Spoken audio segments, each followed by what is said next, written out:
6:31 p.m. Monday, October 7th. I'll call the Board of Selectmen meeting to order.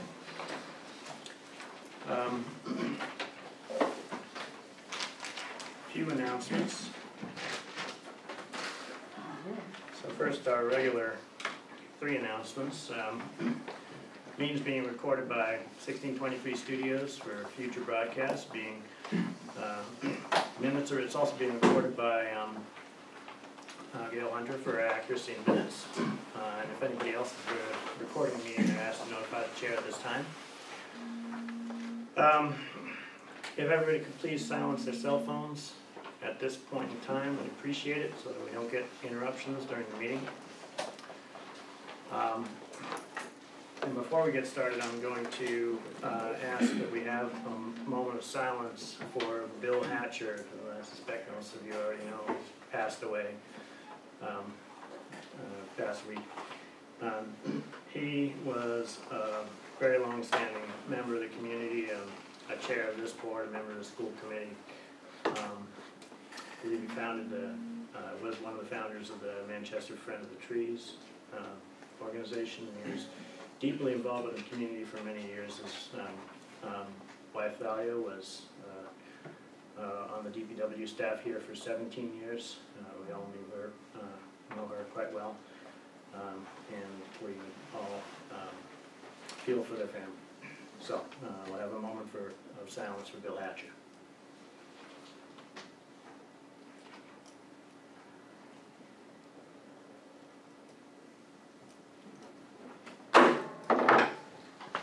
All right, our customary item 0 on the agenda is for anybody who has any comments on something that's not on the agenda tonight. This is a moment for them to have an opportunity to speak. So, yes, sir. Mr. Chair, I just have a question. I want to speak about the street that you have up here. Am I allowed to do that during your discussion? During the discussion, yes. That'll be when we get to the complete speech on the agenda, which is item 4.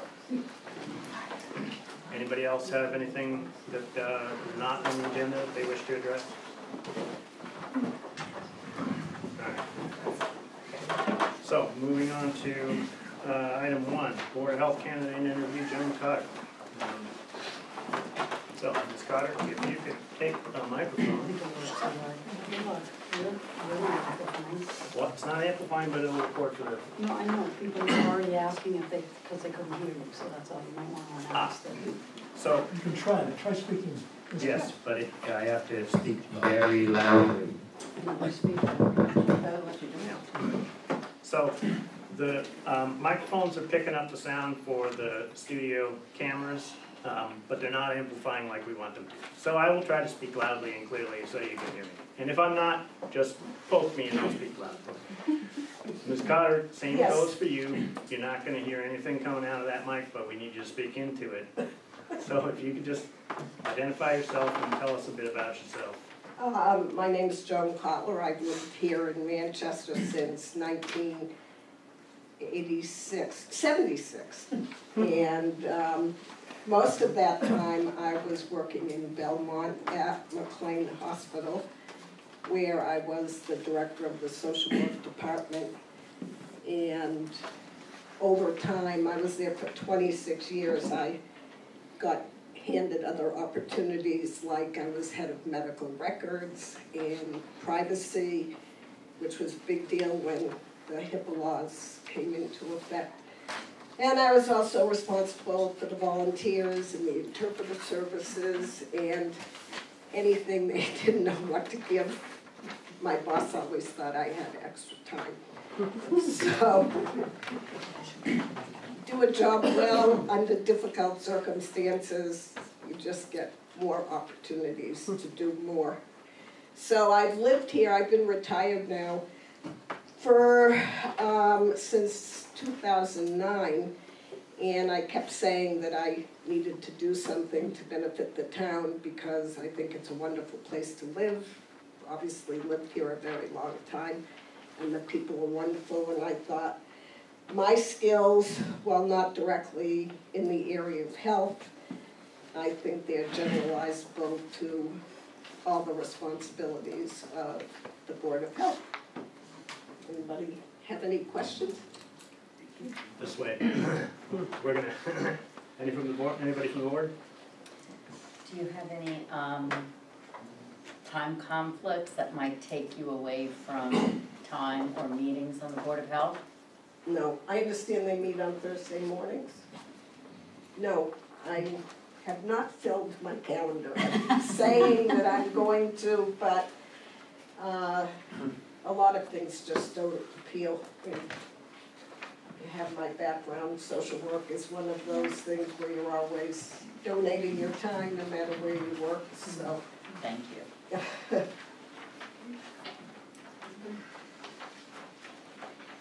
I guess, what do you think is the biggest opportunity for the town as it relates to this board seat?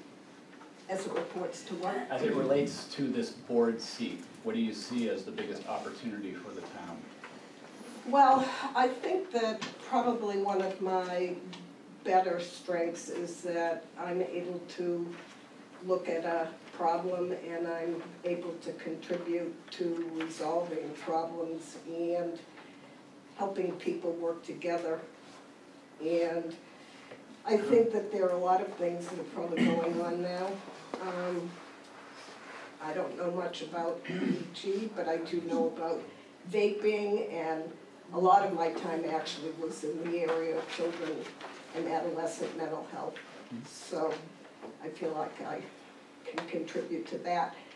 I think that also towns and communities have to be very careful about information, especially if you're on the Board of Health, and protecting people's privacy in difficult situations. And it isn't always the most popular role to take, but that's basically what I was primarily known for at the hospital. Great, thank you.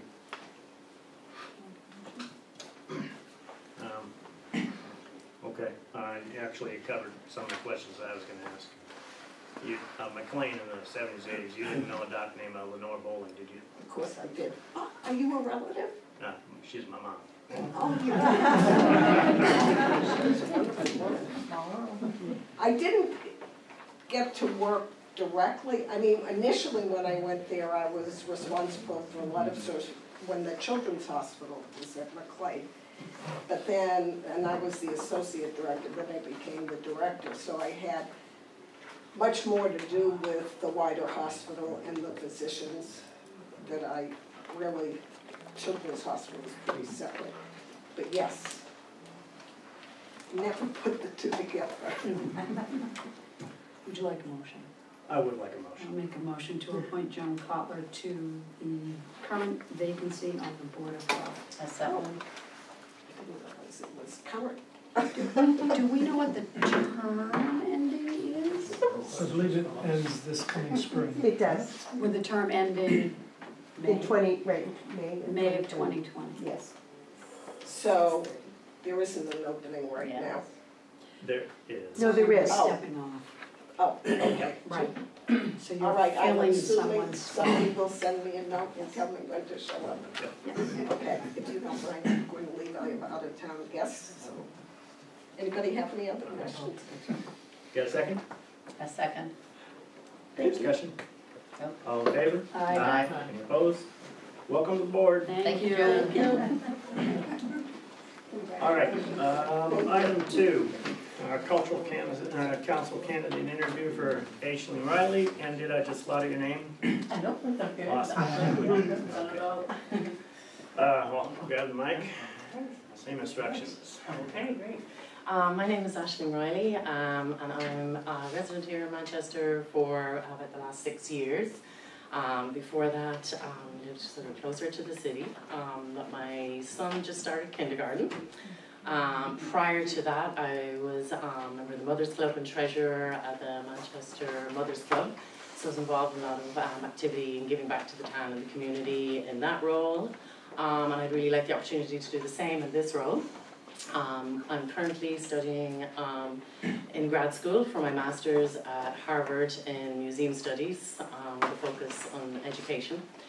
So this is definitely aligned to my values, and I believe the importance of culture and education and the arts and humanities within the community, and would really enjoy working with the team to see what I could help bring there to the town. So be excited for the opportunity.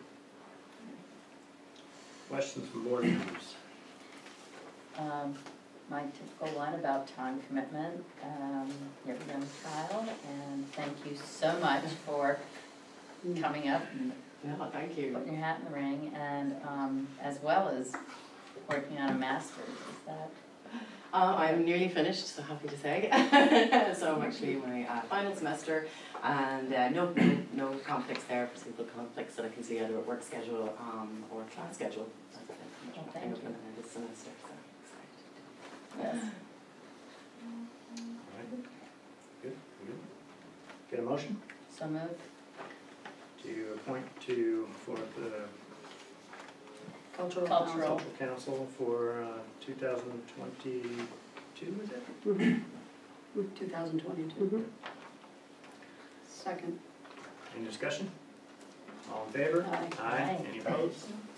Thank you. Thank you. Thank you very much. for the opportunity. All right. So, item 3 on the agenda is a continuation of a public hearing, a request for an entertainment license for 7th Central Hospitality LLC doing business as the Antique Table. This was a public hearing that was posted for our last meeting, but was continued per request of the Antique Table. Now we're going to finish up that hearing. So, are you here prepared to talk about your application? Again, won't amplify, stand up and identify yourself for us and tell us. How you guys doing? I'm Matt Gateman, Oh, wow. All right. manager of the Antique Table. Basically, we just want to get an entertainment license for Friday, Saturday nights from 8 p.m. to 11 p.m., which I'm not sure if it will be that late, but we'll see what the crowd is like. Just for, single artists and maybe duets. There'll be no amplification on the street, no drums, no noise from the street. So no amplification on the street, but yes, amplification in the building, right? Yeah. Okay. Questions from the board? You said Friday and Saturday nights? Yep. I thought I read something about Oh, and Sundays, Sunday afternoon. 1 to 4, is that Yep. what it was? Yeah.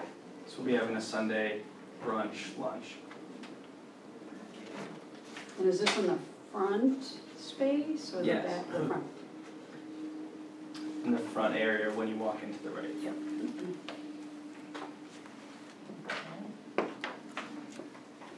Okay, questions from you out there? Have there ever been complaints with 7 Central when they had music? We never received any complaints, no. Okay. They had a little more open-ended Mhm. entertainment license.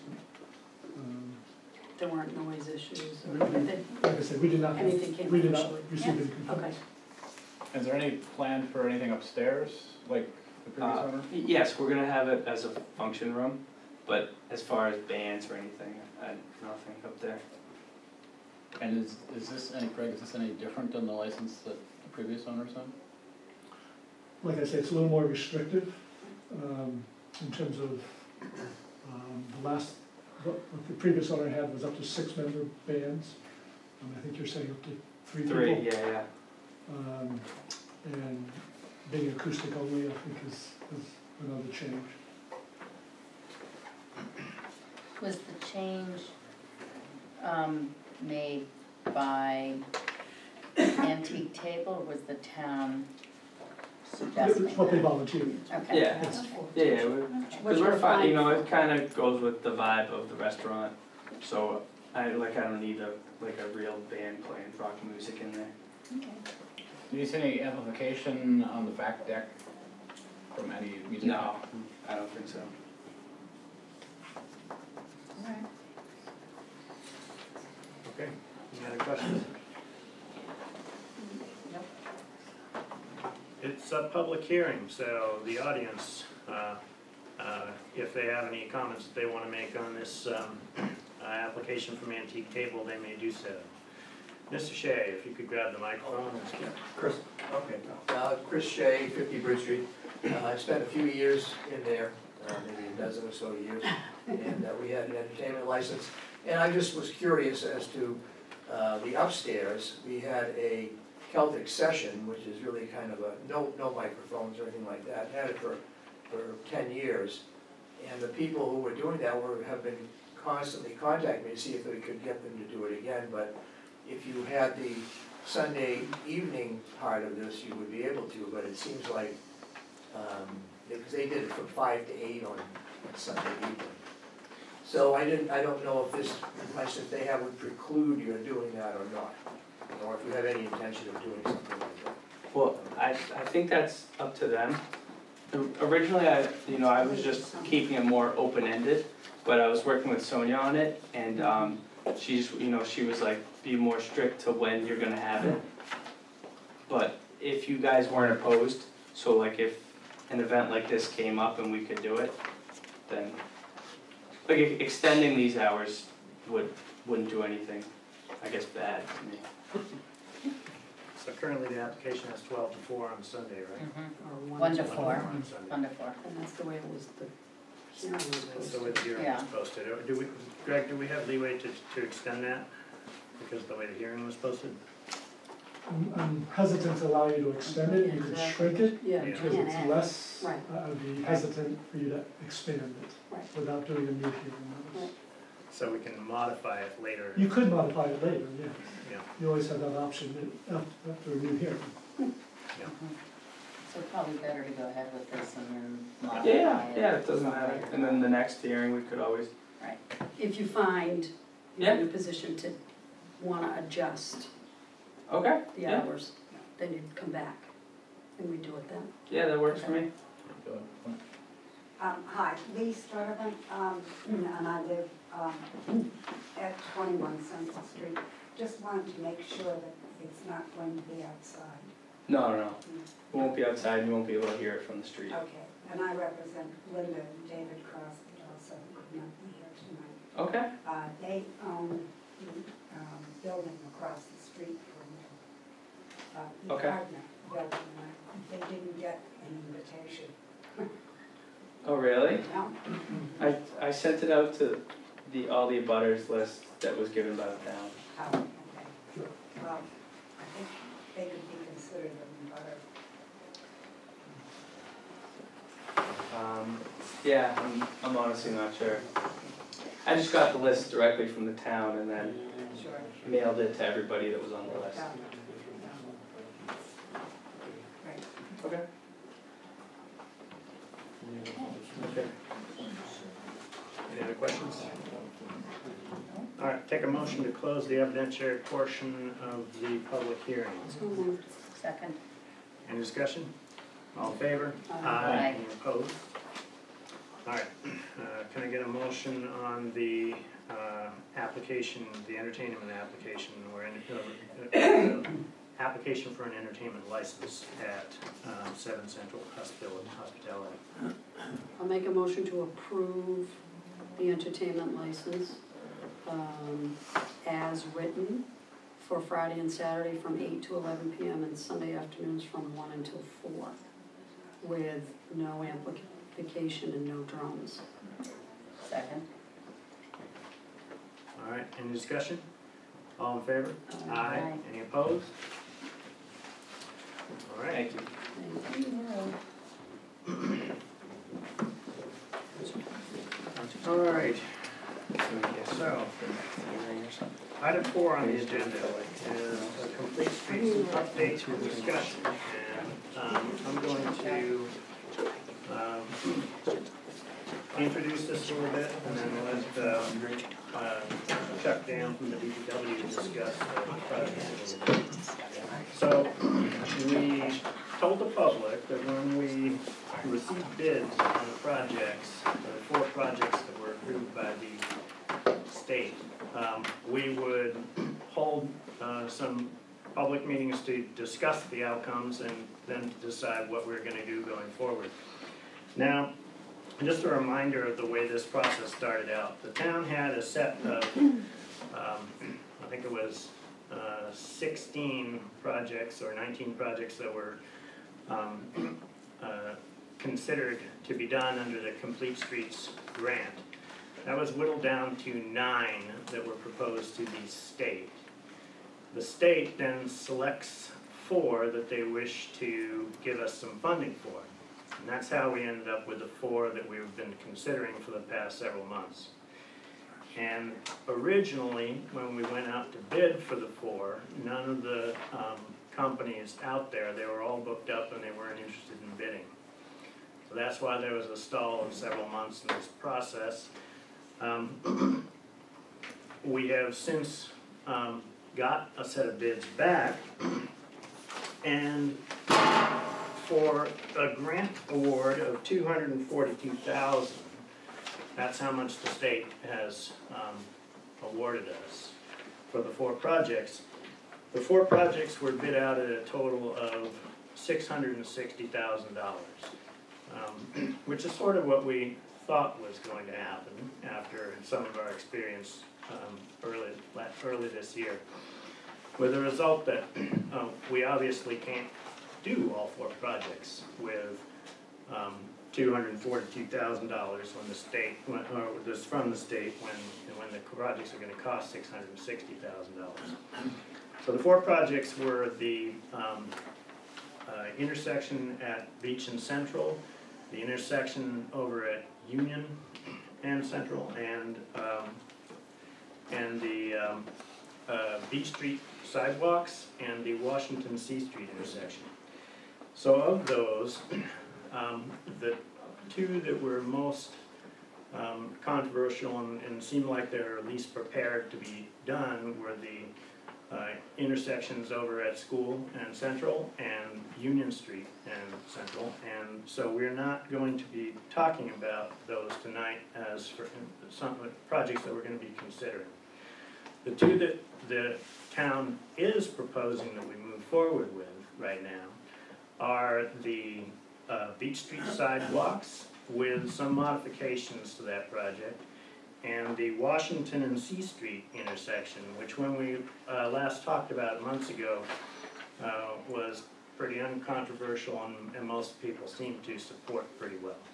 So with that, I'm going to turn this over to Chuck and Greg to present what the town wants to do with those 2 projects, and then we will take public input on those, and we will have some discussion about ourselves and decide if we want to approve those tonight or if we need more information on any of them.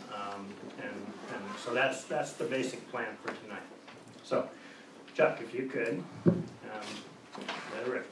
Yeah, well, actually, so Chuck Dam, DPW Director, I think you did a pretty good job summing up where we got to and where we're at now. We did, after we received the bids, we had subsequent conversations with the state to make sure that they were okay with us proceeding down this path of, only expending the funds that, basically had town support, as well as, it would only be a partial of what, our original desire would have been to do. And they were supportive of that. I think from there, we're looking for, one of the reasons we got bids on this project is we tied it to our additional street paving work that's going forward. So we would like to, award that contract to the contractor, the apparent low bidder, and move forward with that work and get that done before winter, as well as the projects as defined, the 2 Complete Streets projects as well. I really don't have much to add unless you have questions. Yeah, could you go into some detail on the Beach Street project? Okay, so initially, back when the grant was applied for, Beach Street concept was to do a shared use path, 10-foot expanded sidewalk, if you will. But shared use path indicates that, it's also available for bikes and pedestrians alike, carriages, so on and so forth. Obviously not vehicular traffic. When we first bid this project, we truncated that down, so instead of going from the limits at the train tracks down to Singing Beach parking lot, we made it only from Masconomo Street down to the Singing Beach parking lot. The reason for that was a couple. One, it would have been way too expensive, no matter what. Judging by the pricing that we got, that certainly would have been the case.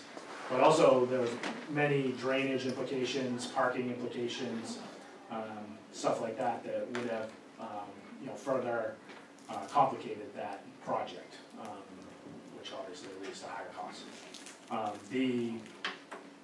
From the intersection of Masconomo Street down to Singing Beach, we looked at the available footprint so that we could even fit a 10-foot shared use path. So we developed a survey and we developed a set of contract drawings so that we knew for sure that we would not be encroaching on people's private property or narrowing the roadway travel width to a point that is not something that would have been travelable for emergency vehicles or just the general population in general. So we think we've done that. The bid as it went out was for a 10-foot shared use path. We generally have 30 feet of right-of-way between the back of the existing sidewalk and the edge of the pavement on the opposite side of the road. So that's kind of our footprint within to work. Based on other evaluations, I'm comfortable that a 10-foot travel lane is something that can be traveled on. It's not something that prohibits public safety vehicles or anything like that. There's no parking on this street, so we don't have to contend with parking lanes or anything like that. We're not advocating for parking. One thing though that we could do is we don't have to put in a full 10-foot shared use path. We bid it that way to get kind of the worst case scenario price-wise, but if we wanted to eliminate some of that square footage in terms of pavement, that's something that we could probably work within the existing footprint and still do.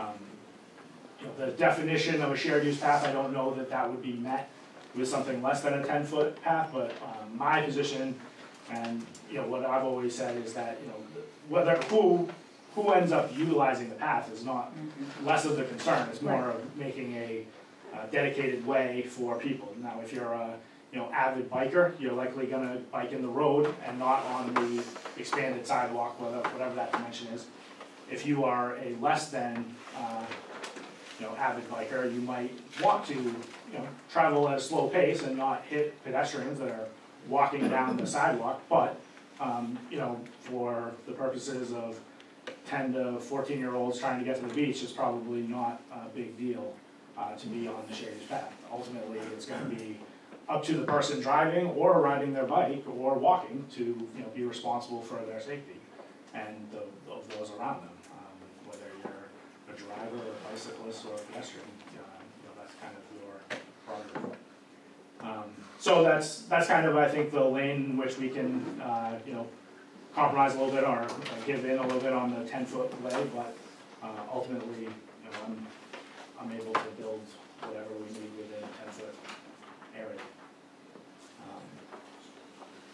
There are a couple light posts that are in the way. We would relocate those as part of this project to either the extreme back of the sidewalk or the extreme front of the sidewalk, so they won't be in the center of the path as you go down to the beach. There's only 3 of them, I believe, when you get to the sidewalk. Front being roadside, back being? Back of the sidewalk being, kind of the line with the property owners adjacent. Was that, I'm sorry, would moving a street light to the back of the sidewalk, would that impact any of the neighbors in terms of how the light would affect them at night? I mean, these lights, do more of a, extreme downward light. These are the new LEDs for everyone on that. If we didn't go back, the sidewalk, they have shields that we do have in stock that we can fit to them that helps protect it. Yeah, keeps it going forward. And they will, they already do have the same controls that the display system do on, so if you wanted to turn them off completely at 1 a.m. or 12 p.m., whatever, that's all doable. In terms of the mixed-use path, do they tend to be successful use, or are there problems with sharing pedestrian and bicycles on one path? I mean, there are certainly conflicts if you have people that are not paying attention, but that would be anywhere. Another thing to keep in mind is, you know, the area before this, so from the train tracks down to the intersection of Mascanoma, we're not changing. So, you know, how people get to the beach from, you know, downtown area really doesn't change until you get to Masco. So you have the same people in the same area that they always were, regardless of what we do with this section. Thank you, Chuck. What do you feel like the general overall condition of that stretch of sidewalk is? I mean, divots, holes, cracks? So the pavement by and large isn't too compromised. There's certainly areas, I'm sure I get criticized for other areas in town where the sidewalks are in much less good condition. But the general problem that I think the town, or you know, people using the sidewalk have, is the grass strip between the pavement and the sidewalk has deteriorated, has eroded, and needs to be addressed. It's also compromising the pavement itself, so you can see there's irregular edges along the sidewalk that you know, are failing or need to be addressed. Now, certainly we don't need to spend $222,000 to solve these issues, but it would be solved as part of this project. So if you reduce the scope of the sidewalks, were you finished? Oh, I was gonna ask, so if we were to do this work, it would include a curb up that entire stretch? So 'Cause to me, that feels like it makes it safer, right off the bat. Yep, so we would be we'd be installing a granite curb all the way from Mascanoma down to where the granite curb starts. There actually is granite curb There is, right. past the Singing Beach parking lot entrance. Correct. So that's something that would be added, Okay.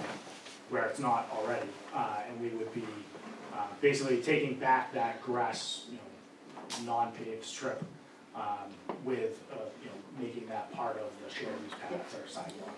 Okay. So there'd be no grass strip there? As currently bid, no.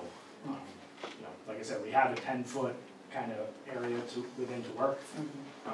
There could be competing interest for, you know, a wider sidewalk that's usable by all modes of users, or you know, putting back a grass strip, but it would all include granite concrete, or granite curbing. Okay. What's the width of the road with the 10-foot sidewalk plan? So we have about 30 feet to play with, which would, if we did a 10-foot shared use path, the 10-foot gets you to the face of the curb. And then we'd have 20 feet left for the 2 lanes of traffic, which would be 10 feet in each direction. So you would extend a couple feet out.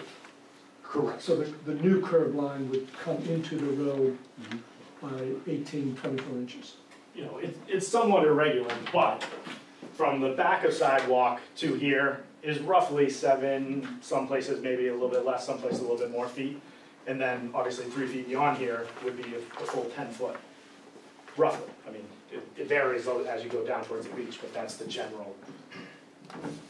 And then that would leave 2 10-foot wide travel lanes. And has versus the 11-foot, the 12-foot travel lanes that are there now. Yep. So in the outbound, going away from the beach, it's roughly 11 and a half. Inbound, it's a little bit more, probably like 12 and a half, 13, to the grass, or you know, to the unpaved area. And has police and fire weighed in on whether or not that meets their requirements? I've not asked them directly, you know, in terms of planning this. However, I did talk to them both on Friday and told them that, you know, we're looking at 10-foot travel lanes in each direction, which is generally accepted standard for emergency access vehicles. Yeah, I guess so I support doing something.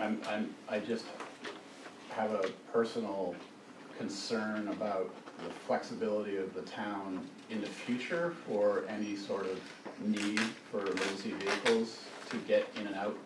God forbid that there's ever any sort of, I hate to even say it, but you know, mass situation. If we weren't able to get you know, an ambulance and a fire truck side by side in and out of there to pass each other.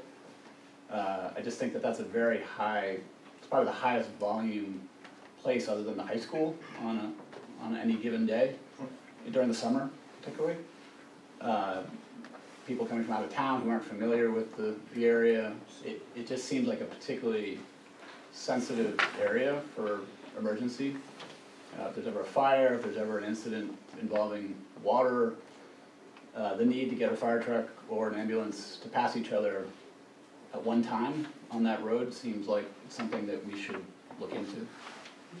Because there's no other place in town that I could see us having to respond to in potentially as big of a mass as this road. So I just would take a hard look at what is possible to have large vehicles pass each other.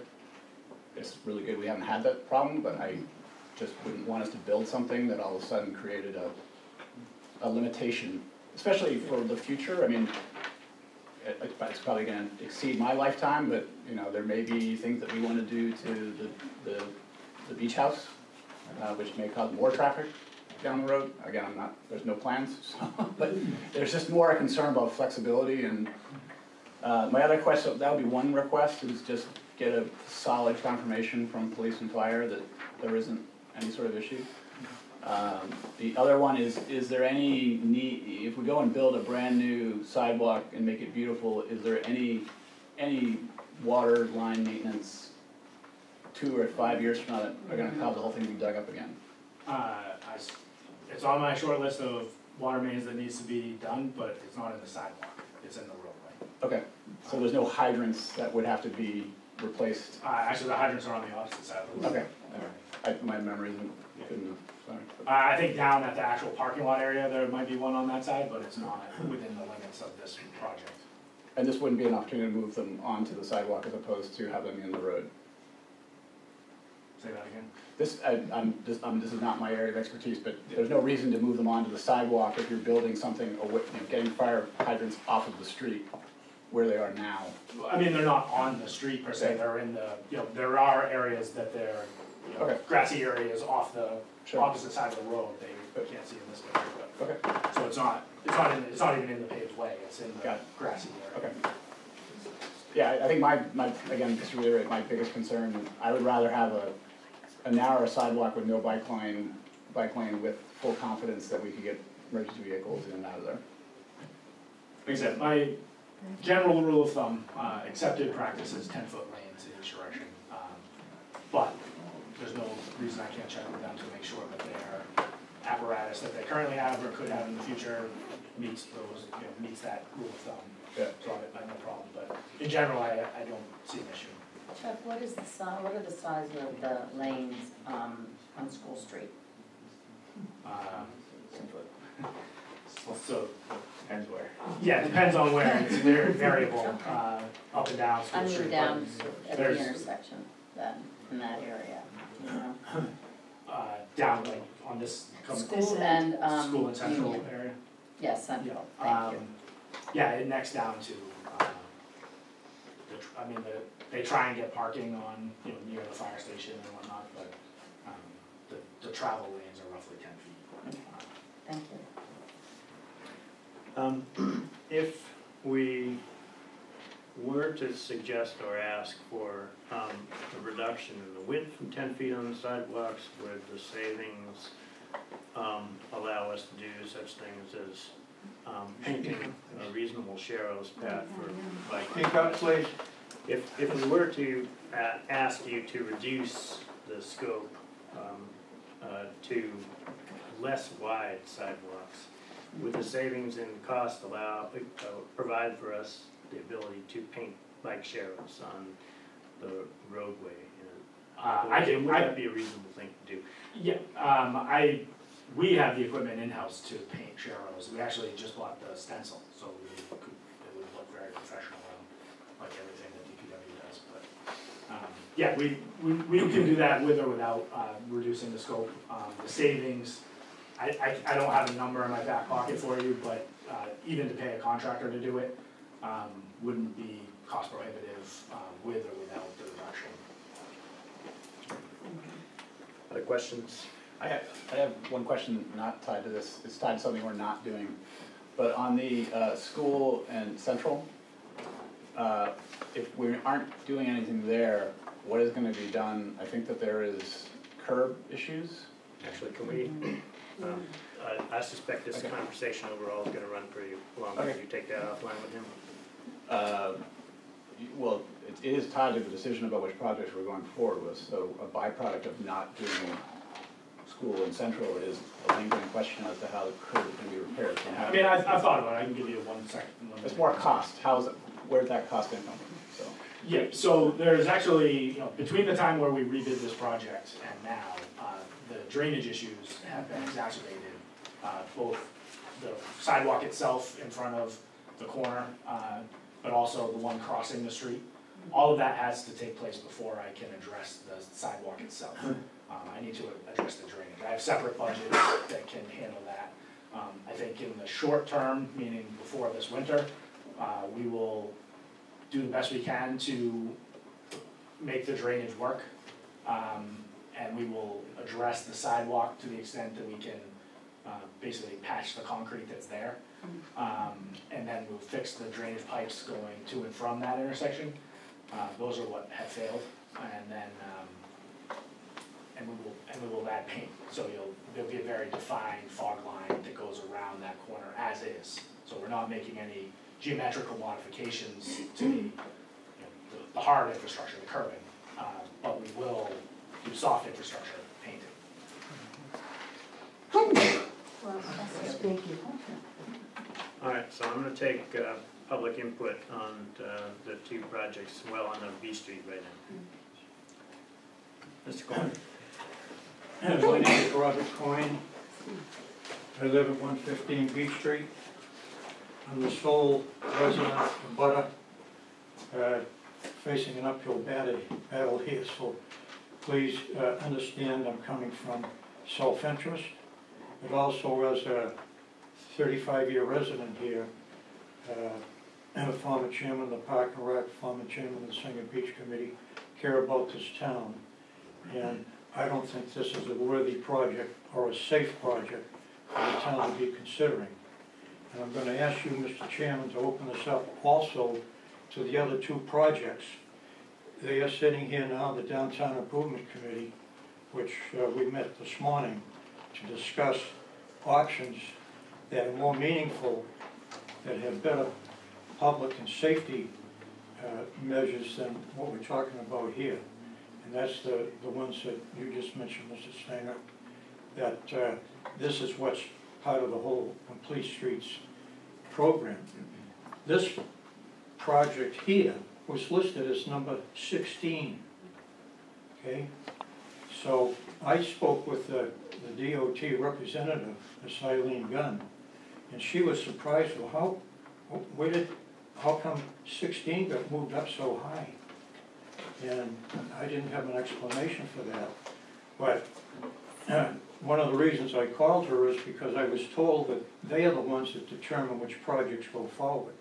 She told me it's up to you, the selectmen, which projects go forward. You've got $243,000 to play with and do it as you may. But the projects that you may hear about from Gar Morris and Chris Shea are applicable to what's been going on in discussions with Mr. Dan, that they're very close to coming to an agreement on project, what is it, 3, 4, 3 and 4, that are meaningful, that have safety issues. This project here, it meets the standards of the pedestrian minimum requirements of the Massachusetts Bike and Pedestrian Association. It's a state-funded thing. The sidewalk there, in their figures, said it's only 48 inches. It measures 5 feet 8 inches. It exceeds their minimum requirements by 8 inches, the sidewalk. It was done over by Bob Maroney not that long ago to expand it so that it's the same width going all the way down to Captain Dusty's. The minimum recommended requirements for by traverse bicycles is 12 feet. And I sent, maybe you didn't get a letter, Mrs. Jakes, because you came afterwards, but I sent the selectmen a letter, a copy of a newspaper article of a 71-year-old gentleman that was killed in a head-on bicycle collision in one of these SUPs that had no obstructions, no cars on either side, no signs, no light poles, and it's a combination of use and so forth.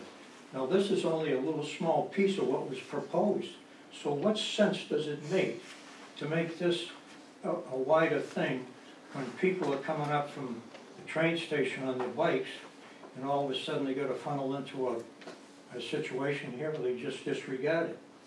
So if it's being disregarded, what is the point of spending this money on a project like this that is in good shape? Granted, you could use a little maintenance, a little sprucing up, but you're gonna lose any kind of green footprint here, which is very minimal, but it does have a nice eye view coming down the street that people love when they come to the beach. You're gonna lose that to a flat piece of asphalt. And that's not gonna come back, that's gonna be permanent. So I'm asking that you open it up so that the Downtown Improvement Committee that has the 1, 2, 3, and 4 priorities projects to speak. And maybe we can come to some consensus here or postpone this for the next meeting until Mr. Dam and Mr. Morris can get together on the plans they've come up with. That makes sense. I'm asking for that motion. There's no urgency here, and I think it makes sense. Are there any questions? No, I'm not. Actually, what I think I'm going to do is I'm going to ask other people who want to speak on the beach project, the Beach Street project, to speak, and then we will decide whether or not we want to open this up any further. Well, I would appreciate each one of you have your own vote, so it's important. And it's something that you can't take back once it gets laid down there. And also, when you change any of the dimensions of the project, today I was told maybe it's going to be 7 feet. When you change any of the dimensions of it, you have to get permission from the state to make those changes. They have to approve them. So it could be,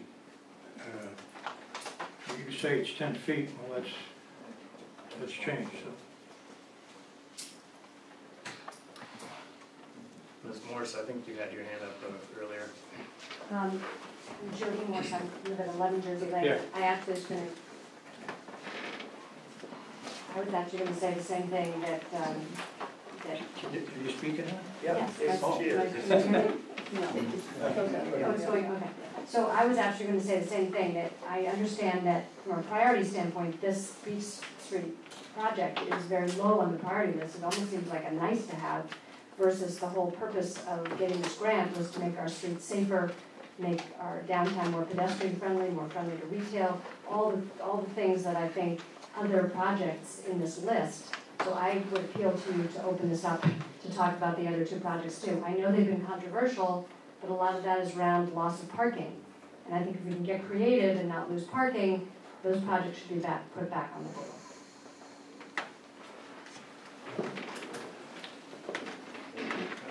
In the back here. The microphone. Oh, thank you. My name is Bob Neal. I'm here with my wife, Françoise. It's appropriate that I follow Mr. Coyne because I live at 114 Beach Street. For 20 years, we've lived there.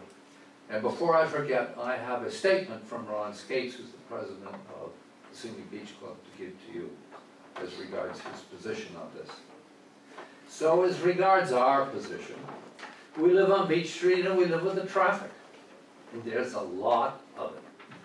Big trucks, small trucks, medium-sized trucks, big SUVs, and they're there all year long. They're there in the summer, they're there in the winter, particularly after a big snowstorm.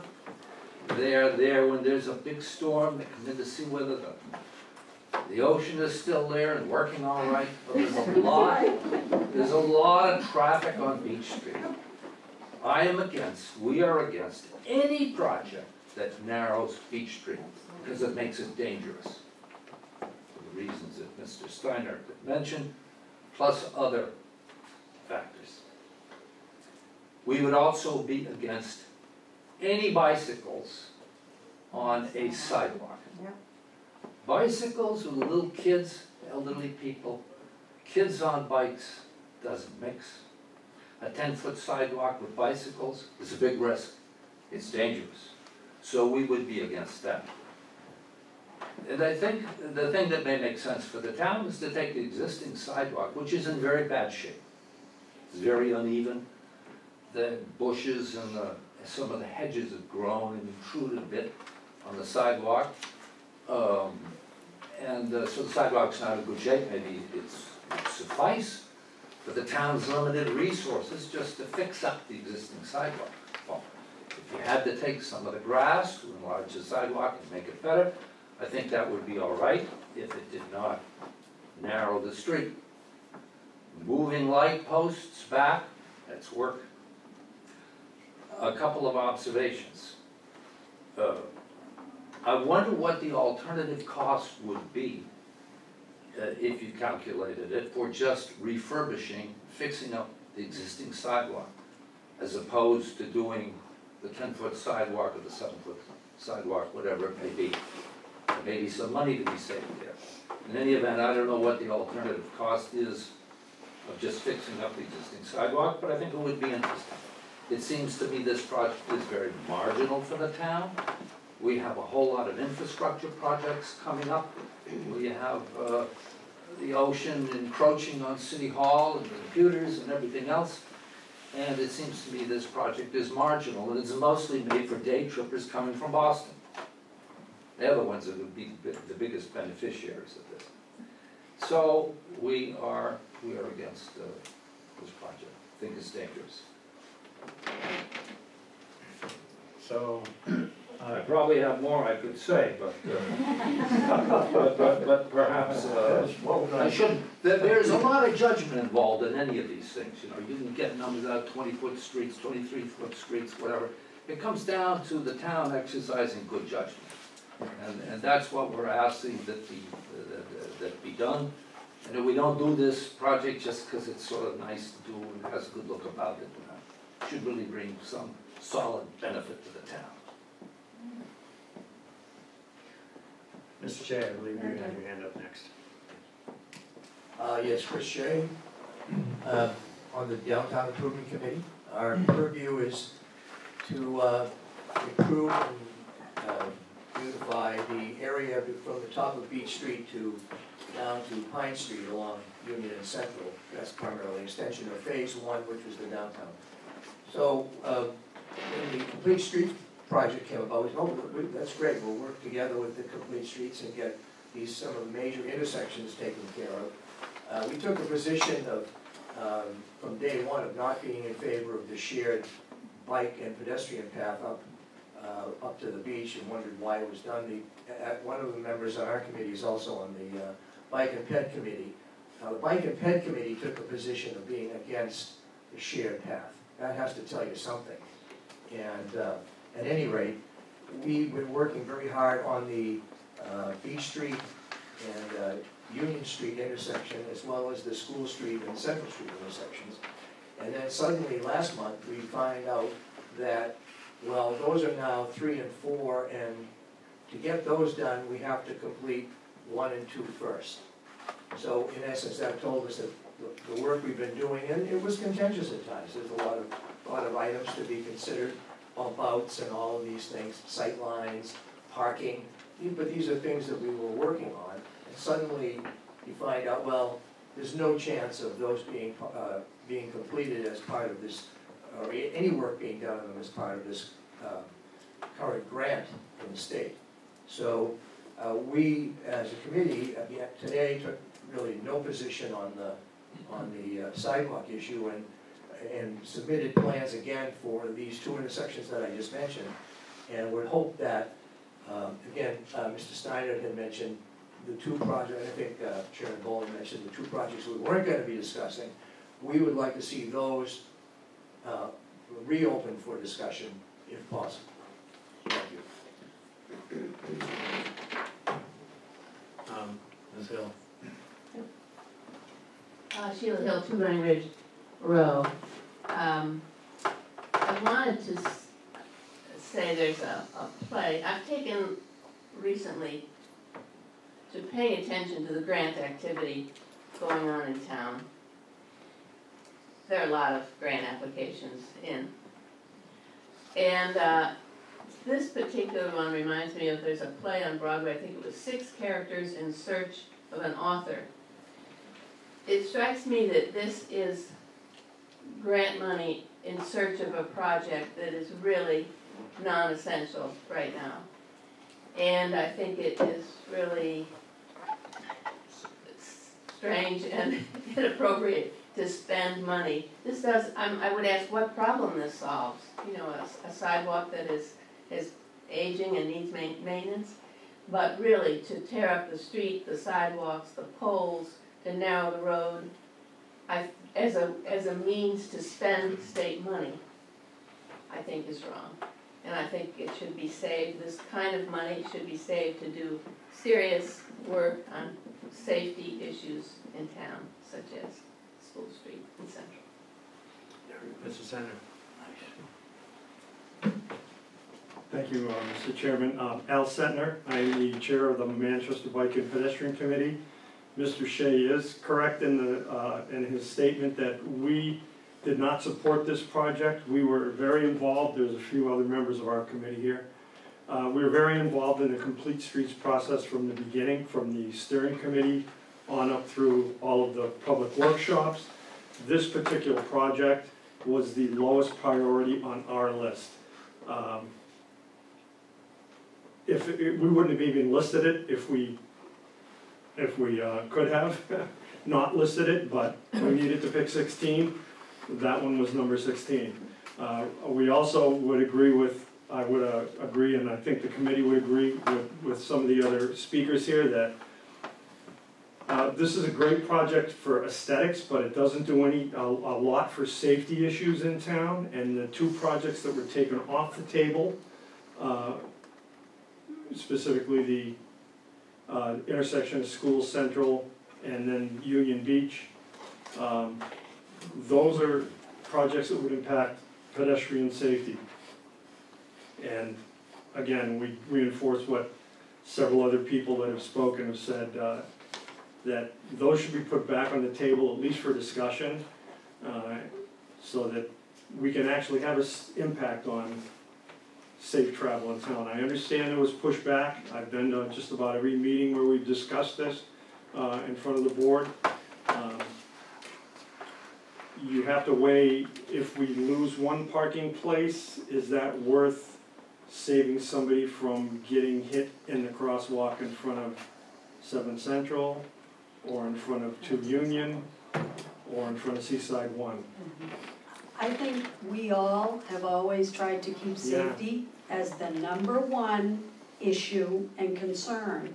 You have, absolutely. The kickback and the pushback over parking spaces has come from the retail establishments, which is very much respected. And I just need to say that. And the landlords, correct. And what every study has said that you look at is that parking places don't create retail business, pedestrian traffic does. So, you know, it's, again, I'm not criticizing this board. Please do not take it that way. I can see that you have taken it that way. No, I apologize it's just for that. difficult Excuse because me, there's but I have the floor. I apologize for that. But in the name of moving forward, let's try to do something that's gonna actually have a positive impact rather than just a aesthetic impact. Thanks.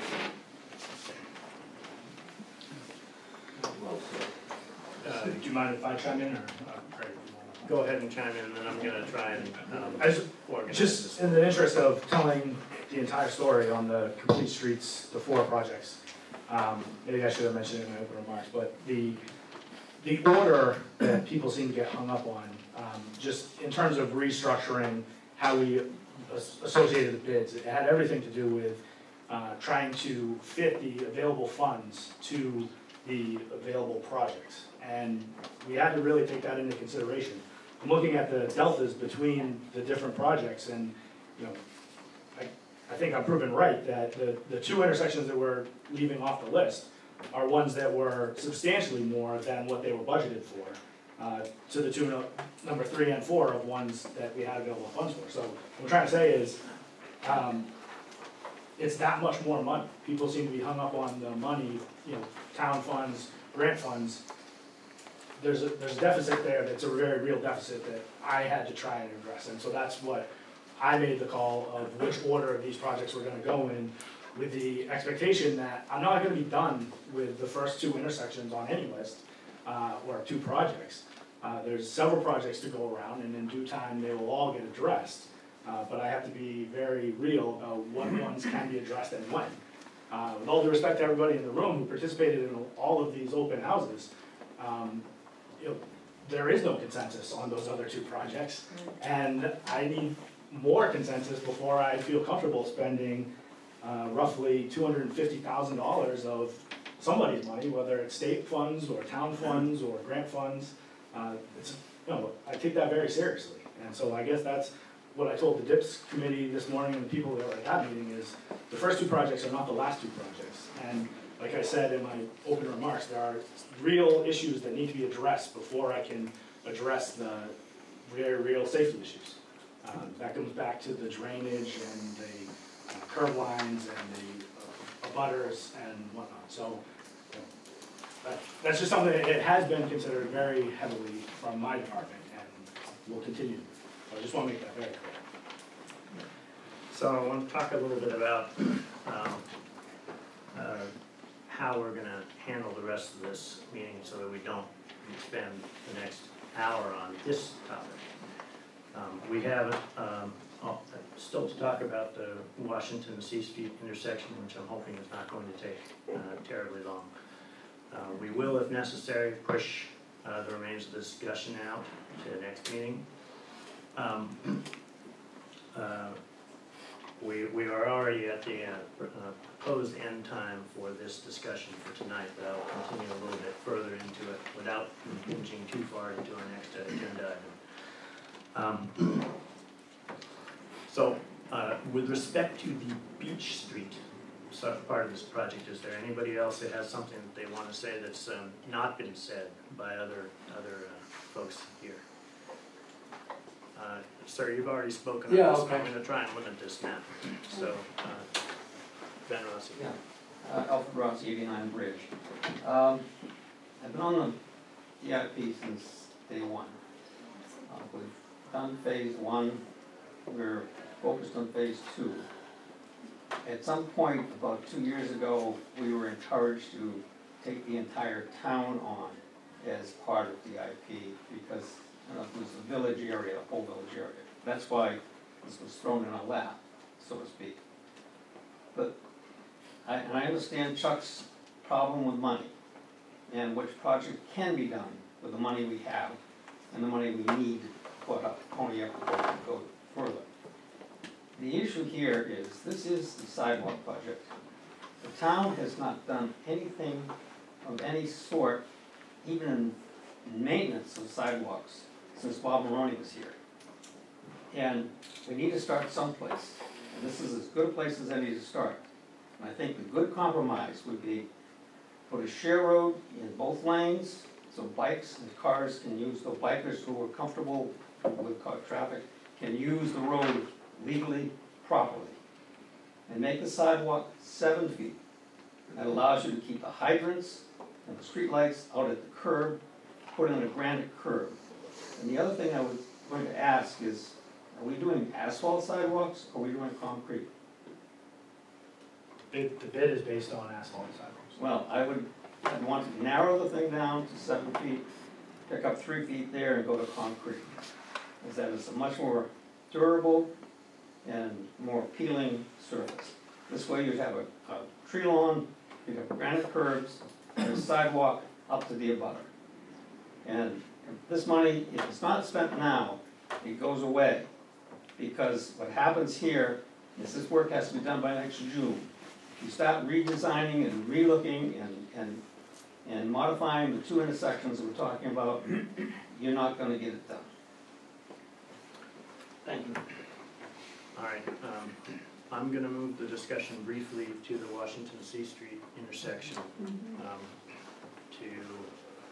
Now, is there anybody, and I'm not gonna ask you to speak right now, but is there anybody in the public who has something that they wish to say about, specifically about the Washington C Street intersection, or part of this project? Okay. Chuck, are there any changes in the proposal to the Washington C Street project? The last time that I saw about, talked or heard about this, there was some discussion about where the crosswalk would land eventually. To my knowledge, it hasn't changed since the last time we did it. Questions from the board on the Washington C Street project? I do have one, and Chuck, I'm gonna need you up here to look at this, please. And this is just one of the view that we were given. This is a bit of a bump out there, correct? Correct, yep. Okay, so with this bump out, does that, I know that coming around here as it is, you've got a little bit more of a line of sight down here. Does this impact coming this way at all? If you're coming out, and what I'm talking about is when C Street is coming out onto Summer Street, if you're coming from C Street where you would stop and turn right onto Summer Street, the crosswalk is pushed forward towards the intersection a little bit more, and I'm just wondering how that would impact. Yep, so the idea was to eliminate this slip movement, which actually is, the movement that causes the conflict with the pedestrians. So if you're taking this turn now, you have to basically come in at more of a T before you make this turn, and as you make this turn, theoretically you see the people in the crosswalk or so on. Right. The other thing to keep in mind is in this area there is no parking, so you're not contending with parked cars in your sight line or anything like that. Because this is, I know people come out of here and they don't even really stop, so. So that was by That design. would, okay, great, thank you. All right. So, Guys, one question about that. Is there anything that additional can be done north of that crosswalk to control speed more? Going towards the cricket?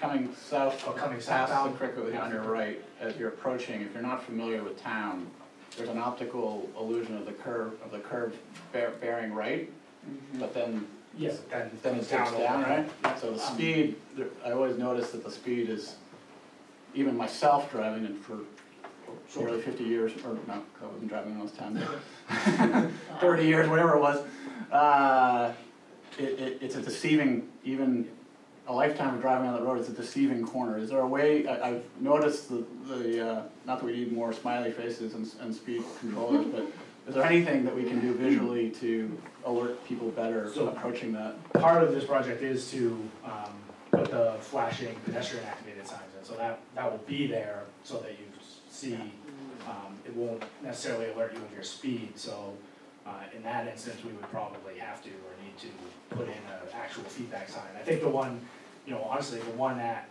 Ashland Ave coming in from Bridge Street is really the most useful one to kind of give people that hint that you're now coming into a slow area and you always catch yourself going too fast into that area. So I think the same could be said about this. My kids love that, by the way.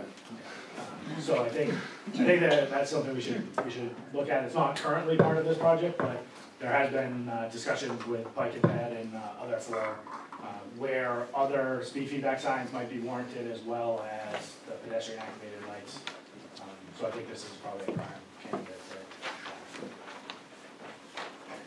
all right, any other questions about the Washington C Street intersection? So, here's what I'm going to propose for tonight. The Washington C Street intersection discussion's been had multiple times, and it seems like everybody supports that project in general, and it's ready to go and fits within our grant budget. and it will measurably improve that particular intersection. So since it's not particularly controversial, I would propose that we discuss moving that one forward tonight. As far as Beach Street and the other intersections are concerned, regarding the Union Street and the School and Central Street intersections, which, by the way, I personally seriously feel they need to be addressed, it still remains my opinion that those two projects are not ready to go because we just have not come to a resolution on what we need to do for them. And in order to take on some of these funds, by the way, we have to adopt some constraints about some federal constraints about how those intersections are configured. And from what I've seen and what I've heard, we've not reached a point where we can move with those projects. That's why they're not really on the list right now. In particular, using this grant funding. As much as I'd like to advance those projects, because I do feel pretty strongly about them, I do not like actually crossing those intersections the way they are. I think they could be a lot better. I don't think we can do it. We certainly can't do it tonight. So what, in the interest, though, of serving the community, what I would propose is that we, since there was a fair bit of input asking about the suggestions that were being proposed by the downtown improvement project as early as this morning. I'd like to propose that we carve out a bit of time for them to present some of those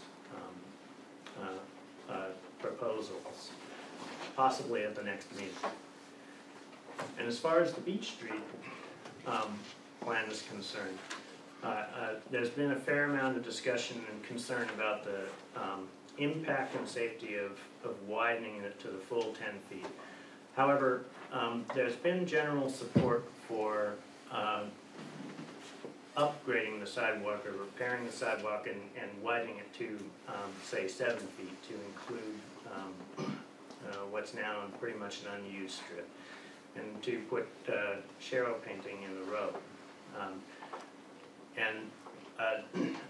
I don't necessarily think we need to vote to move that forward this meeting. We may want to take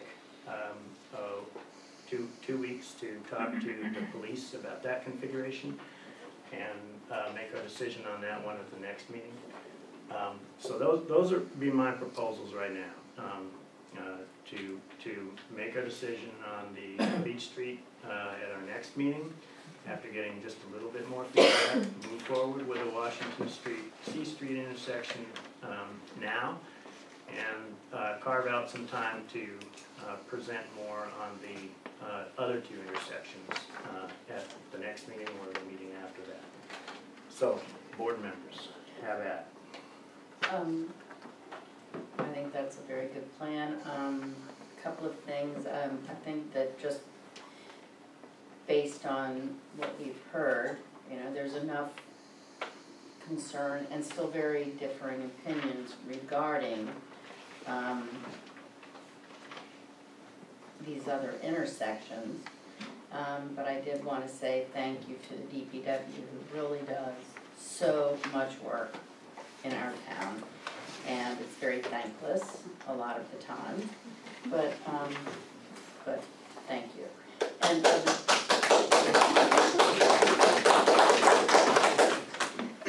but also, I'd love to hear more about concrete versus asphalt. Now? No, not now. 2 weeks from now, after we had a little bit more time to chat and move on to other things. Can I get a motion to approve the Washington C Street project? So moved. Get a second? Second. Any discussion? All in favor? Aye. Any opposed? Okay. Can we call it a night there and follow the plan that I just proposed? Everybody okay with that? All right. Thank you for coming for this. I understand that people have strong feelings about a lot of these things. We'll get there bit by bit. Thanks for your patience. So, now we're gonna move on to,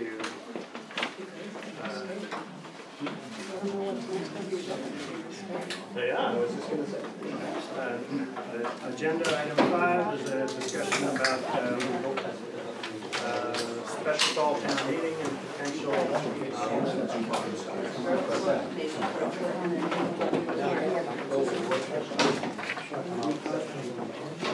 potential agenda items.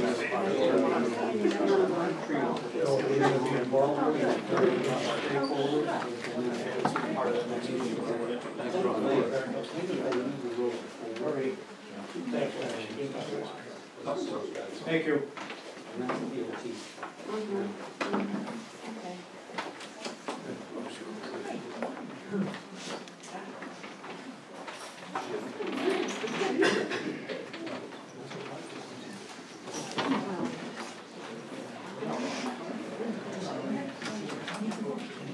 Okay, so,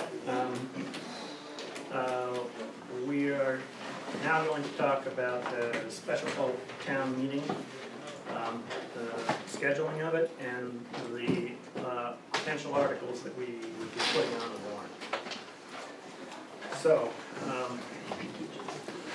Greg, I'm going to ask you to go through what we got here. Okay, so, 2 goals tonight. One is to pick a date, and one is to get a tentative list of the warrant articles for a special fall town meeting.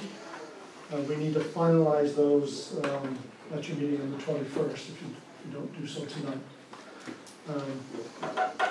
So the items that are potentially coming before you and the voters would be the potential purchase of a lot, a 12-acre parcel in what we are terming the Western Woods. This is in the northwest quadrant of town. It's just below, just south of 128. It's a 12-acre piece of land that is surrounded by existing lands that are either owned by the town or conservation trusts. And it has no road frontage. And from the Open Space and Recreation Committee and from the Conservation Commission viewpoint would be an ideal piece of land to obtain and preserve as conservation land. If you want to go that route, we already have money set aside for such a purchase. Community preservation funds have been set aside for purchase of conservation lands. There's $100,000 sitting in that fund. The purchase price on this parcel is $80,000. If you don't want to go forward with it as a conservation piece of land, then you would need to ask voters to appropriate other monies, general fund monies, that you could purchase it and keep its future options open if you wanted to go that route. So that's one potential article, is the purchase of a 12-acre piece of land in the Western Woods. Second major topic needing guidance from the voters is the option of entering into a long-term lease for the old landfill station, or the old landfill where the current transfer station operates. The proposal for a long-term lease would be to enter into a private vendor to operate an enhanced composting facility. So the town did receive some grant funds to proceed with an enhanced composting facility. Those dollars are not sufficient to pay for the entire facility, and so we would also need to appropriate some additional monies. We would have the grant money, we would have some additional town money, and then we would also have the private vendors' own capital as well. So this would be a two-part question, well, probably two separate articles. One would be to ask voters to give you, the Board of Selectmen, the authority to enter into a long-term lease with a potential vendor on the old landfill. And the second article would ask for an appropriation of $200,000 to go towards the construction of the new facility. the grant monies and the town monies would be combined, as I said, with the private vendors. It's about $1 million project for the new compost facility. And the town's portion of that would be just south of $300,000. We have about $75,000 already appropriated for engineering efforts for this project. So the request would be another $200,000. So the grand total of the town investment could be as high as $275,000.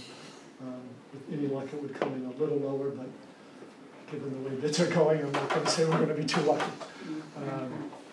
So that's a second major piece of business that is needed for the voters to decide on. A third item is to seek additional funding for the town common project. This is the re-landscaping and redoing of the sidewalk walkways that are out front here of Town Hall.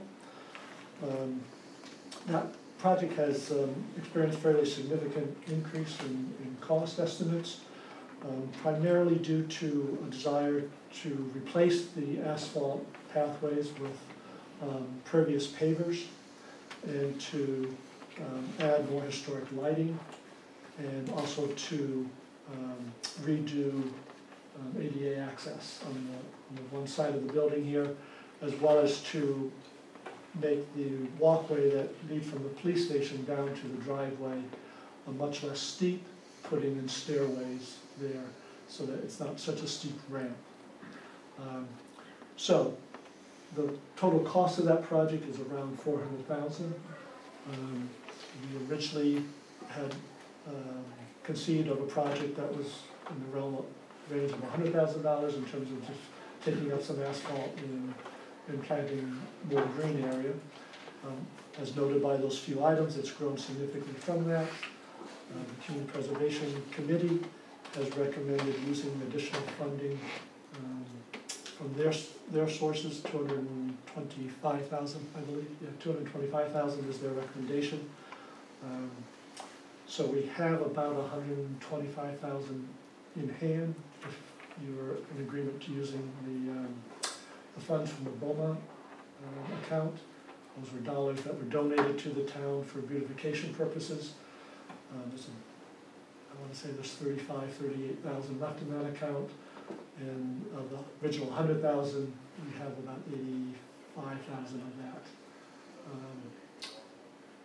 So there would be some additional funding that would be needed. We do have some monies for town hall improvements, which could pay for the ADA improvement portion.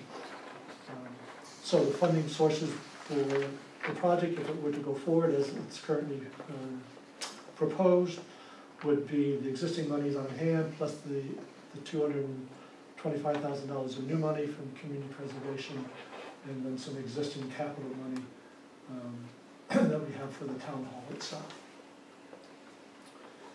So that's item number 3. Item number 4 is the request for additional engineering monies in order for us to advance next year's water projects. And this is coming forward now because we are running into the problems where if we wait until the Springtown meeting to receive the monies for engineering, by the time we do the engineering and get out to bid, we've lost the construction season because the contractors are filling up their dance cards much sooner than they used to be. So the request would be for a $55,000 appropriation to advance the engineering work for the next priority water replacement work that's needed, water pipe replacement work that's needed. Specifically, this is for the Burnham Road, Burnham Avenue pipe replacement. That's a critical loop for the system that's in poor condition and is next on the priority list for replacement. So again, this money would be for engineering work. Burnham or Boardman? Boardman. Yeah. What did I say? Burnham. Sorry. I meant to say Boardman. So the dollars are needed for the engineering work, so we can get that out on the street in the winter time. We would have a firm number then to bring the town meeting for the capital costs of the pipe itself. So those are the four proposed. There was a fifth one that we were talking about. The town council advises that it's not necessary. All right. So, Maury, FinCom has had discussions on at least two of these. And I'm gonna ask for you to give input on those. And we'll do it, well, I think we should do them one at a time though. So let's start with the Western Woods lot. The last time we had discussions about this,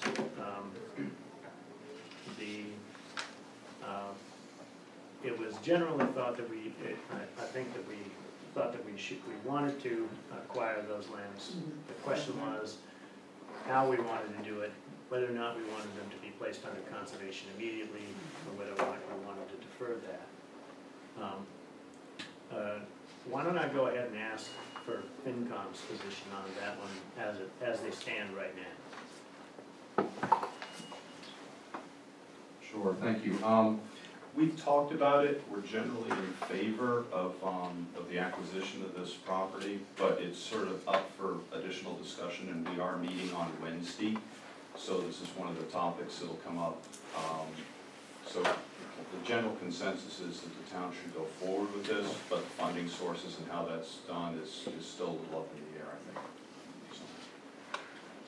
Now, ultimately, the funding sources are gonna be a matter of the main motion. Is that correct, Mr. Wilson?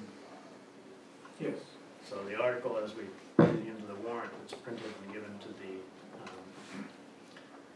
public, doesn't need to state that. Does it need to state whether or not the land is being acquired for conservation or not? I think the better way to do it would be to put in both alternatives, either for conservation or not for conservation, and then list all the possible funding sources. Okay. So transfer, raise, appropriate, or borrow. All right, so our decision about whether or not we would acquire the land for conservation can be deferred somewhat. Yes. Yeah. I think if the article is phrased so that you can go either way. Yes. CPC has already voted, this money's already been allocated by the CPC and voted to move forward, because that's just the other piece of it, is the CPC. Where's our second mic? Oh, no, I can't find it. Oh, there we go. Someone take it home? Thank you, Maury, right behind you, to your right shoulder. Pass that one up to the front here, yeah. I think someone said they didn't hear what I said, so I'll repeat that. I think, provided that the article states that it would be acquired for conservation or other purposes, and that it then identifies all the possible funding sources, transfer from available funds, raise and appropriate, or borrow, it would be covered, and then we can figure it out when you write the main motion. Okay. If you're going to, Jack Burke, CPC, if you're going to use these CPA funds, there would have to be a conservation restriction on that. Right. Or the only other way to buy it with CPC funds would be to put it recreational fields there. And I don't think that's the purpose of this land. No, we'd have to state that that was the case because you'd have to allocate it out of particular funds, right? Correct. Yeah. Comments from the board on the Western Woods lot? Because I thought we'd already talked it around a couple of times and agreed if we had a fall town meeting, we would put it on. All right, so, I think we do need to, well, we're gonna be approving the final warrant on this in the next meeting, right? So, you don't need a vote tonight on whether or not that goes onto the warrant. We're just gonna tell you that it's going on, and then we vote the approval next meeting. Fair enough? Is that reasonable, or do you want to? No, that's fine. It would just be helpful if, Are you thinking to keep it open-ended at this point? Yes, Okay. because FinCom's gonna talk about this on Wednesday, and then we're gonna have another discussion after that, so keep the language as broad as possible, and we'll finalize it in the main motion. All right, compost facility. Again, FinCom. Yes, we've talked about this pretty extensively, no final decision, but we'll talk about it on Wednesday. A couple of our concerns are the length of the lease, and that's still being looked at. We understand that there may be some development costs that are running a little higher, and that the model for numbers may be a little higher, and we're sort of trying to figure out how much town allocates, how much the private entity puts in. So that's sort of part of the discussion. I think we're looking for some additional numbers on that and information maybe from Greg and his group. So again, this will be brought up on Wednesday. I'm sorry we don't have more definitive info now. May I ask a question? Yeah, go ahead. When we're taking this into consideration with the compost facility, are we also taking into account the amount of money we save in garbage trash pickup if we have more people composting? Because we do save, it can be fairly significant, the amount we save, and when you factor that in over 10, 20 years, that's pretty significant. In fact, it's one of the single biggest knobs we have on our long-term trash operational expenses. Right. It's called tippage fees related to trash are going up, and one of the easiest ways we have to fix that is to reduce the amount going into the trash and increase the amount going into compost.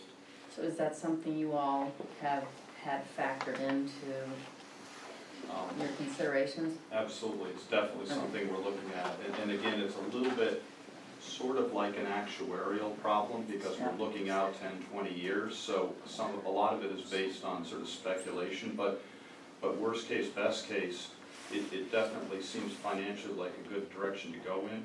Some of our concerns are basically the size of the operation that would be out there.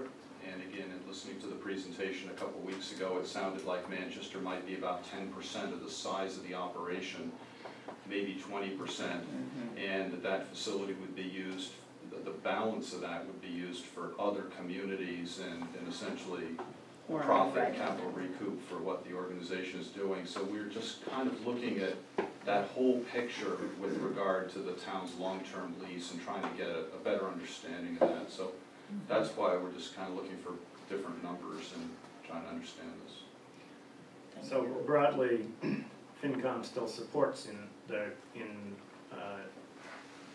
basically supports the concept, but they want to make sure the numbers make sense before giving approval to it. Is that a fair statement? That is a fair statement. We are generally in favor of this. I think our two concerns are the financial issues and then also obviously the contract. The issues are always in the details, and it is a long lease with a lot of things happening out there. So we want to make sure that somebody takes a pretty good look at that contract for the town's interest. So the actual contract is not going to exist prior to town meeting, is that correct?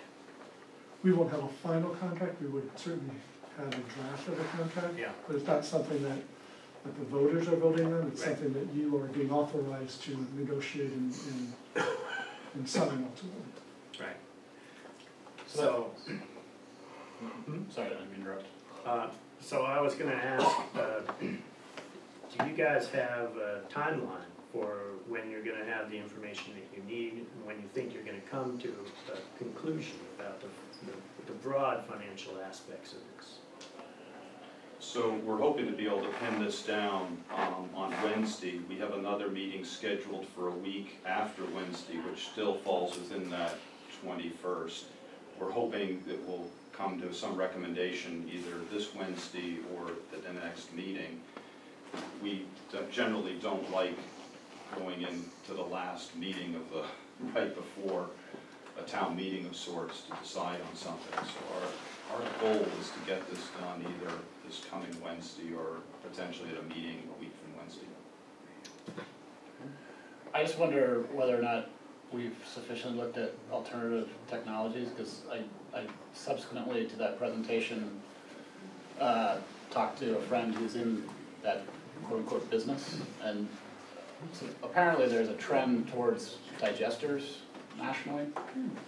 And if we're sinking $200,000 into a composting facility when the industry is shifting to digesters more and more, and there's a digester in Haverhill, is it cheaper for us to stage organic material in Manchester as a town-only entity and put our costs into more transfer technology to a digester and not have to consume $200,000 in capital? How does the digester function, and what do you do with the outcome? Digester is basically a ton of cows that eat it all and produce the methane, and the methane is captured as a sold energy. And it's another way of processing organic material. So I'm not an expert, I'm just saying, the only point I'm making is that there are alternative technologies that are not capital intensive. And I'm defaulting to that. I'm also defaulting to the premium on available land. And if we build this facility, you can cross that one off the list in terms of our ability to do things when we have a long list of need for land. Can't do anything up there anyway, so. What else could we do up there? A landfill? I don't know. Solar That's a panel? whole other discussion. Let's put the town hall there.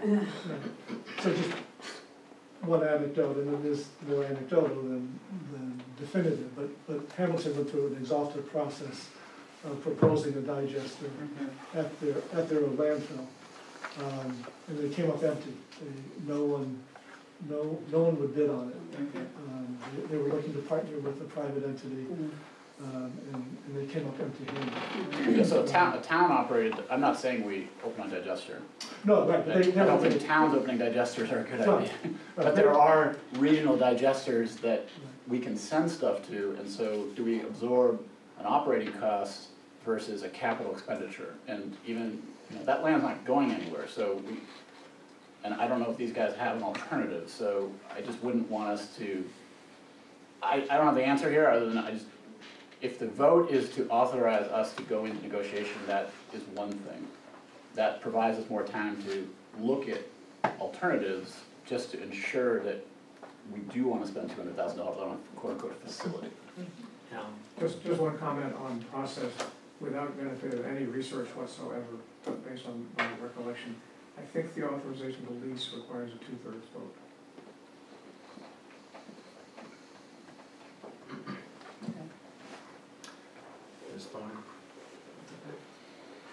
To what extent does doing this agreement on at the current transfer station have on vacating the land on School Street, which is currently used as a compost site, to facilitate the potential move of the DPW? I mean, you've got some dominoes here, and how critical is that one in the breakdown of that row of dominoes?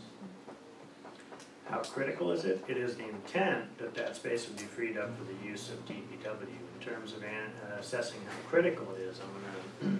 Well, maybe I shouldn't use the word critical, but how important is getting the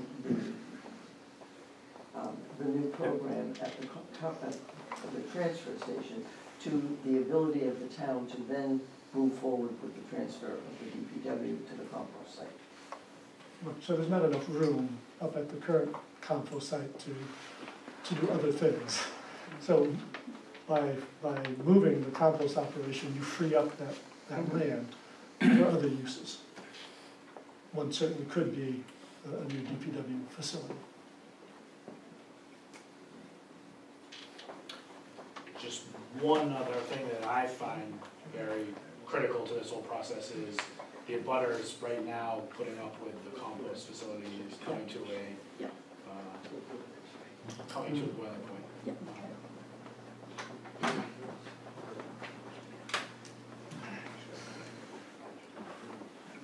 Comments from other board members? I think we need to wait on FinCom and see where they land in the pile. Good one. That way. All right, so we'll make a decision on this one next week. Or after Wednesday. Well, we're not meeting, No, we're not.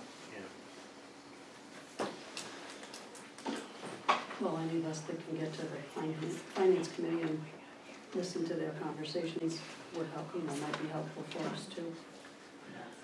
By the way, we are posted for the FinCom meeting. Good. Well, not really necessarily. What was your intent for having us posted there?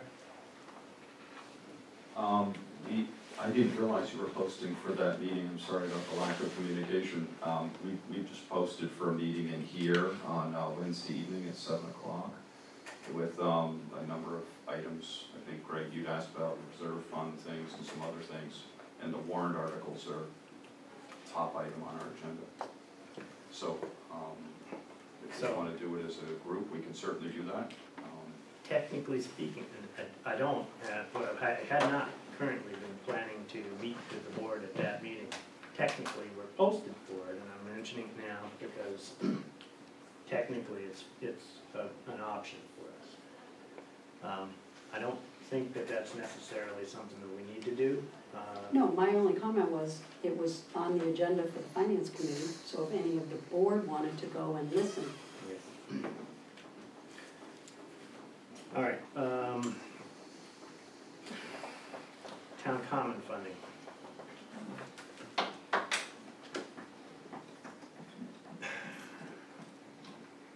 Actually, no, I'm gonna switch the order. Water pipe engineering money.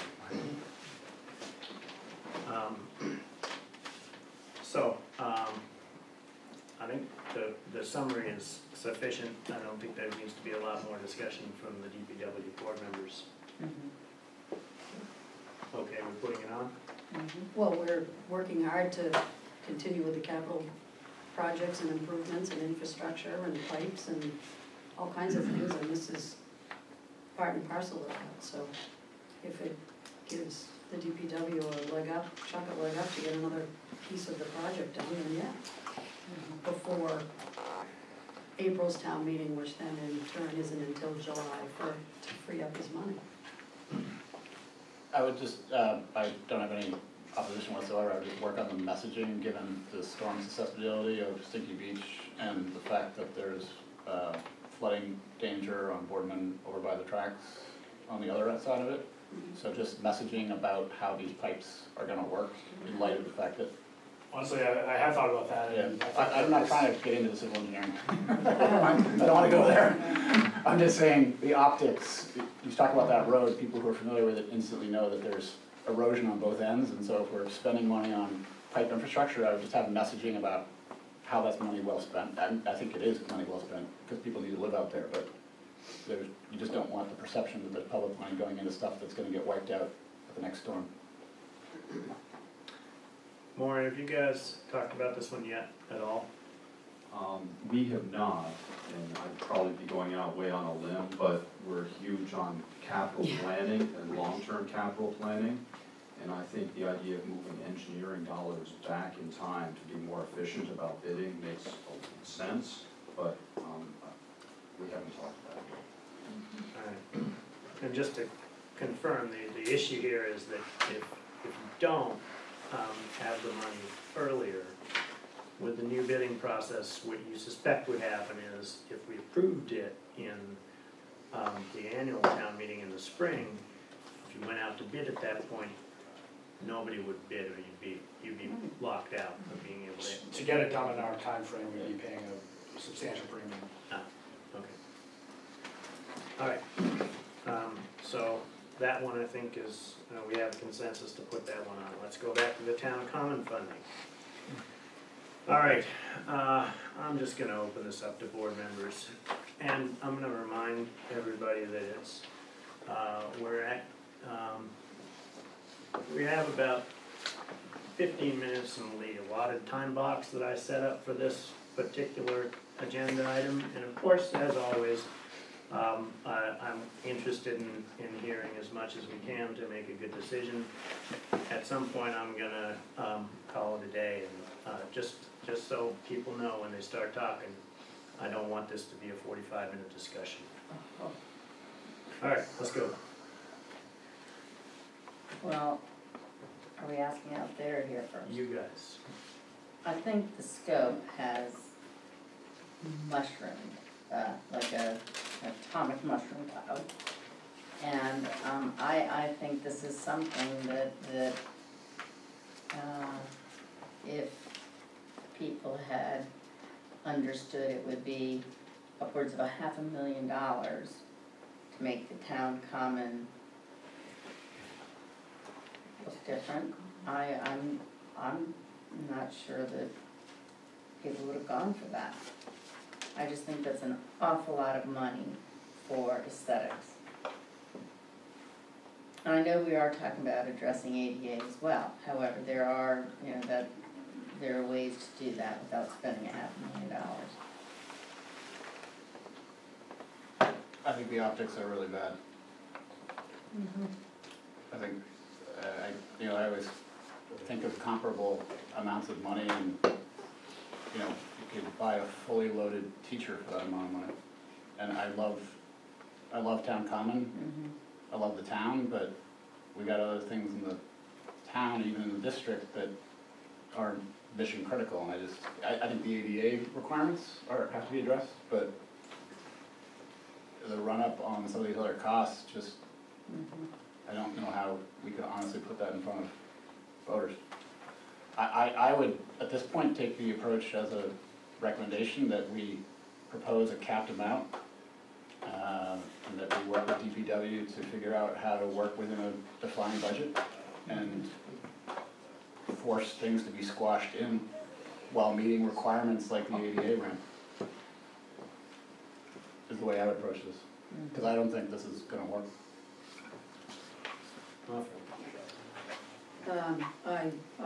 I agree, I'm just I keep reading the notes, thinking, where do we get it, where do we work it backwards to get some of the work done out there?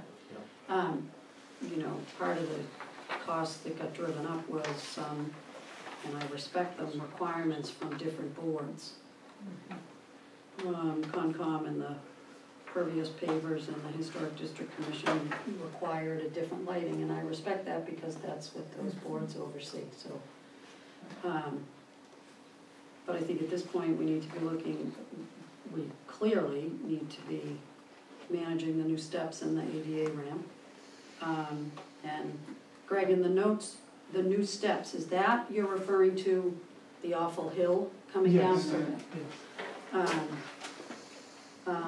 And I'd like to see as much of the asphalt come up as possible within confines of a budget that becomes more reasonable than what it's climbed to.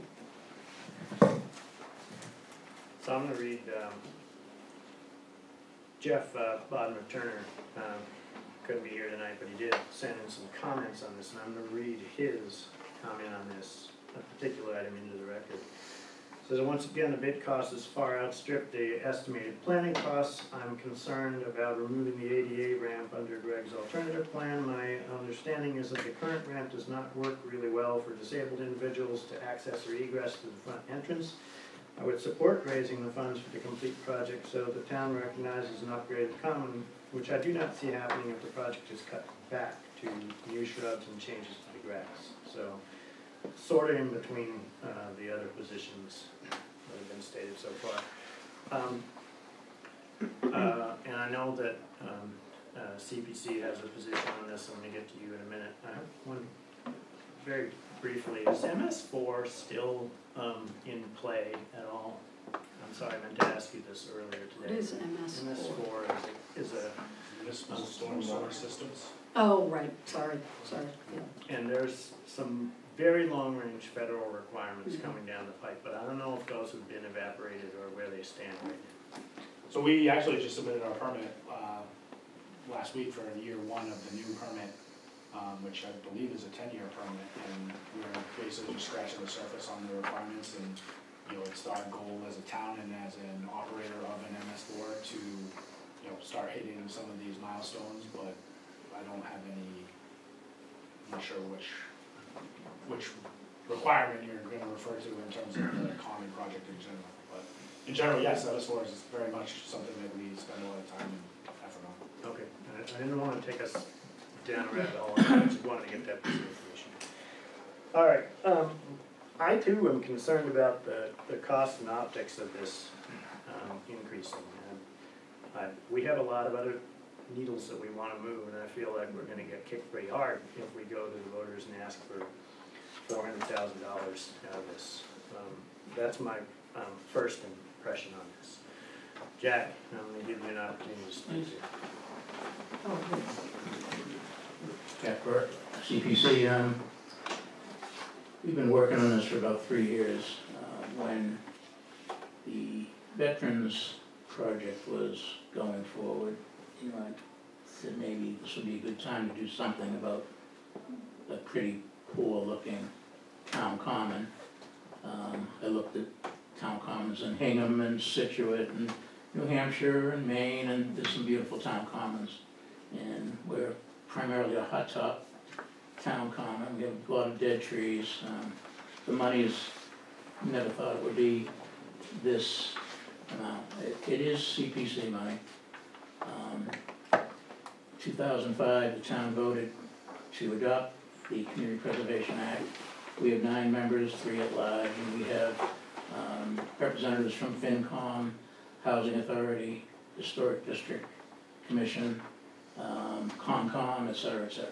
And they are all in favor of this project. And we had many public meetings and hearings for the last 2 years, like many of our committees that people don't go to.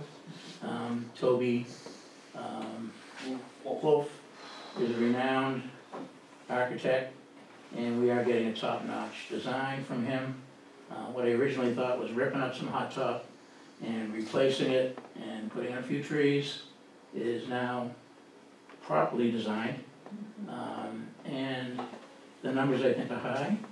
I think specifically they're inflated specifically so that there are no issues. I believe in talking to several contractors, they think that pavers, for example, are $15 to $20 installed item, not $25 to $30. But again, we are held hostage to the prevailing wage system, and that may not be able to happen. So anyway, we met, we discussed it. The extra cost for the extra $100,000 for pavers versus hot top was important because that's originally one of the things we wanted to get rid of was hot top. So I think if we're not going to do pavers, then I'd rather see the project not go forward. I'm sure COMCOM wanted to get rid of the hot top.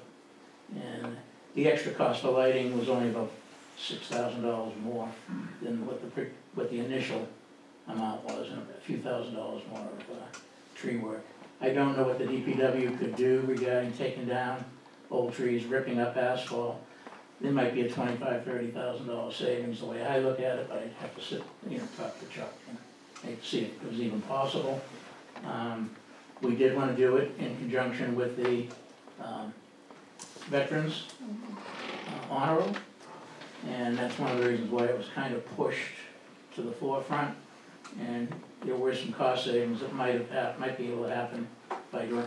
I mean, the Veterans Memorial is not an inexpensive project. They're $150,000 for a memorial and a walkway. So it may sound expensive having a $300,000, $400,000 project for the town common, but it addresses everything we need. So, just to be clear, the Veterans Memorial is not encompassed by these estimates, is that correct? Correct, it's separate. Yeah. And that project is not affected by any decision we make here tonight or in town meeting. Yes, Costs, and long-term costs of updating the common would be affected. I'm sorry, but I was interrupting. You were, go ahead. So there are some ramifications to not doing the town common project, mainly the existing utilities, where the current honor roll is, where they're proposing to site it, the existing gas line to the building and the water main, the water service do run underneath them. They are older services, so we're kind of rolling the dice that if in, say, 5 years our service to town hall ruptures, you're digging right in. So part of the town common project was refreshing utilities and relocating them outside of any of the, pavers that we would be putting down and outside of the honor roll. So we were kind of. Is that cost outside of what's rolled up here? Nope. It's in here? Nope, that's within. Okay. That would be abandoning the existing and putting in new. Really, yeah, between the two, depending on which utility. Yeah, gas has to be completely relocated out around, within the town common around the project. Water has both relocation and renewing in place. Sewer does not have to be touched, and electric is fine as well. FinCom, you guys talked about the estimates that have been received yet? Or is that gonna be on Wednesday? It's gonna be on Wednesday. We talked very briefly, but Wednesday we'll know more. Yeah. Yeah, just one comment on, we're not asking the town to appropriate any funds from taxation, right? These funds are on hand in the bank already, the community preservation funds that have already been collected. And we've averaged a 33% match from the state over the last 12 years. So we've collected $3 million from surcharges and $1 million from the state. It just that the money is coming in from the state to help with this project, and the funds are already there. It is not, no taxes are going up, no surcharges are going up, and if it's not spent, it'll still be there, but there's no difference to the current homeowner taxation wise if they approve this project. And at this point, there are no other big projects before us. No other big projects for this particular segment of the CP funds.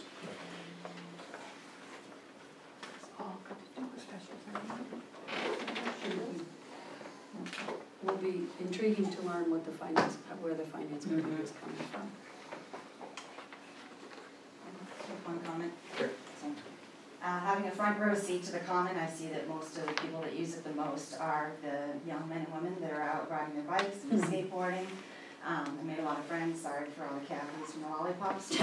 But I just don't want to forget about them being able to use that part as a safe spot. So no matter what goes down on the surface, as long as the kids can still use that as a safe spot.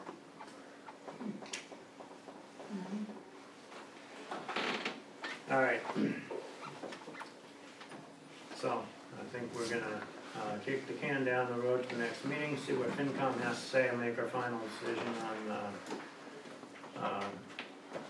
meeting on the 21st. You okay with that, sir? Am I up for that? Yeah. Of course. Any other comments on any of these items from anybody? There is another CPC item, we're discussing it tonight. Sorry? I don't have that. For fall town meeting? Yes. Yeah, this historic museum. Never seen it. Okay. Haven't seen it. It was put in with the packet that we dropped off in Sonia for this meeting. An application from Beth Weiland. They're redoing some damaged plaster work. It's a $10,000 project. They're funding most of it, and they asked for $3,000 towards the historic restoration of the plaster work, and we did vote to approve that.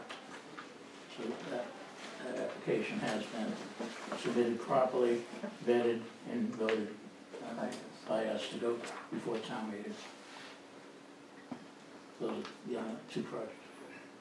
Actually, I have one other question that I was reminded of that I need to go back to, but I'm gonna ask,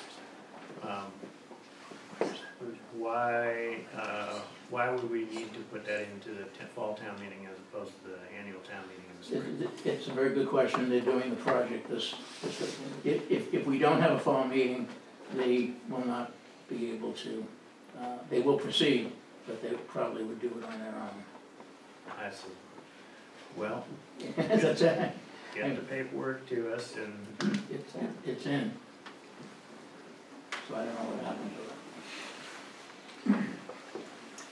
Well, we're certainly not. We'll get, next meeting. Tell you what, let's make sure that paperwork gets to FinCom by Wednesday, one way or another, and we'll discuss this at our October 21st meeting. By the way, I'm gonna go back, and that's all I'm gonna say on that now.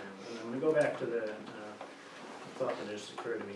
Town Common project was originally slated starting construction on that this fall. With a fall town meeting to allocate these funds for it occurring sometime in November. That means that the Town Common project, you're not gonna get that done by the winter, are you? So it's currently out to bid. Anticipated schedule is if we can do some of the preliminary work such as tree removal during the winter, possibly any of the utility relocations as well. But you wouldn't open up the majority of the project, so the rough grading until spring anyways, because otherwise you'd have to have all your erosion controls, construction fencing, all up around Town Common through the winter. And I know our guys would not like that for plowing and clearing the walkways, so I think it was always intended it would be constructed, the majority of it would be constructed in the spring, yes. And those bids are due when?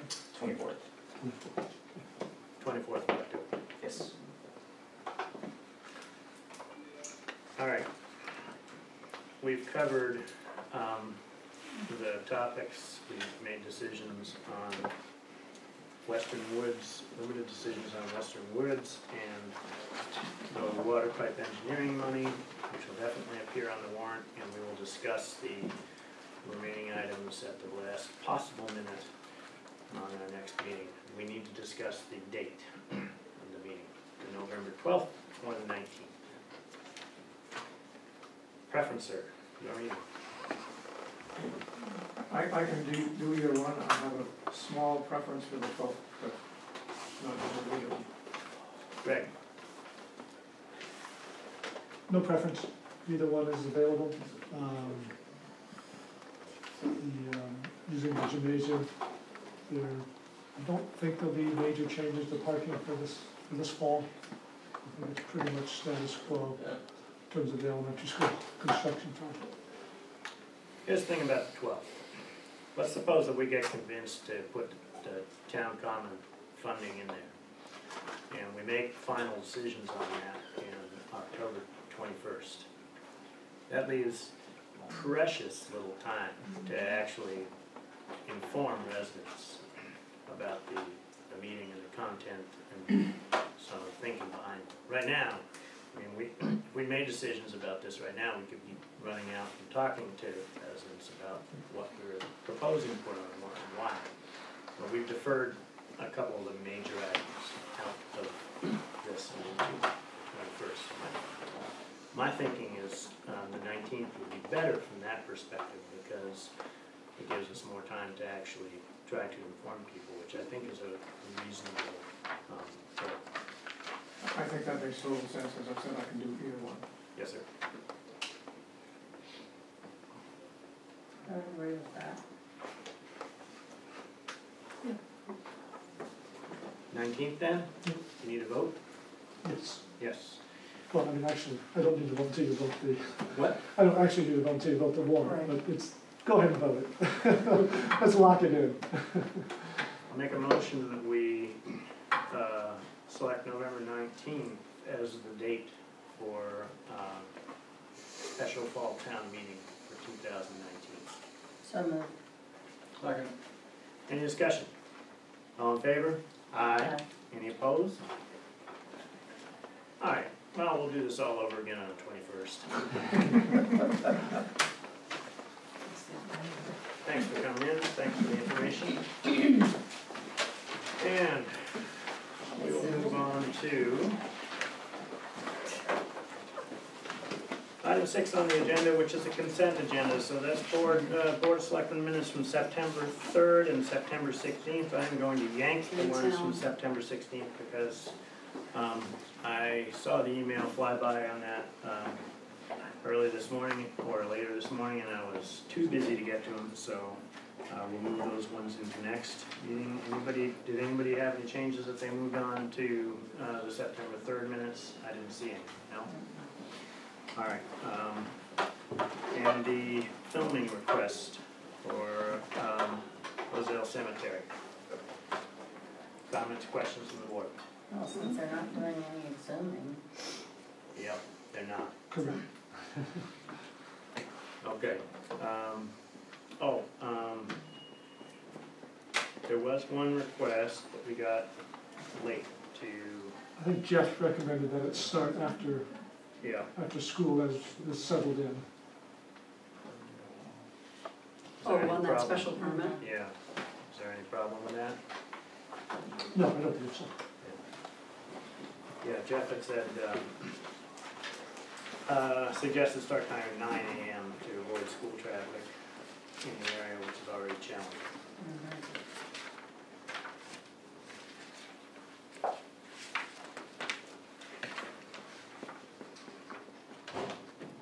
So do you want a motion? Sure. Make a motion to approve the consent agenda, the Board of Selectmen minutes for September 3rd and the special events permit application. Second. Any discussion? All in favor? Aye. Any opposed? All right, we have correspondence. Correspondence from residents regarding police chief appointment and correspondence from the north. I was based on it. The NS Coalition regarding Transportation Vision Forum. It's coming up. Town Administrator's report. So we have the report from an ad hoc committee headed up by Tom Fitzgerald and Sergeant Ruth about speed limits in town. So just logistically, how do you want to proceed? I think you'd be ready for a hearing on these requests and recommendations at your next meeting on the 21st. And if so, is there additional information that you want aside from what is in the report? Yeah, has Bike Ped already been over this report? So they were part of the committee, members of the Bike and Ped were part of that group, as was members of the DEP and other other citizen reps. I think as long as you can get representatives from the group to come in and present it and answer any questions, we should get on it, the sooner the better. All right, so we'll put that into the October 21st meeting. We can. I also know that folks along Mill Street and some of Forest are also very concerned about speed and traffic, and I think we should make sure that we include that on that same date as well. Sure. Has that work been done by the police department yet? Yes. The study work? Yes. Okay. Yeah, it was interesting because it showed that there were around 4,000 people who tend to travel 24 miles per hour or less. However, there are about 3,800 cars that drove in excess of 25 miles per hour and some upwards of 50. Right. There were a couple of outliers in the 80 range, but I think that, it said that sometimes when they're crossing at the same time, it misreads it, but it certainly seems to merit a little more. And DPW just finished redoing all the lines on Mill Street. No, not. Unfortunately, the rain. Yeah, I hear what's happening. But it will definitely be done by the 21st.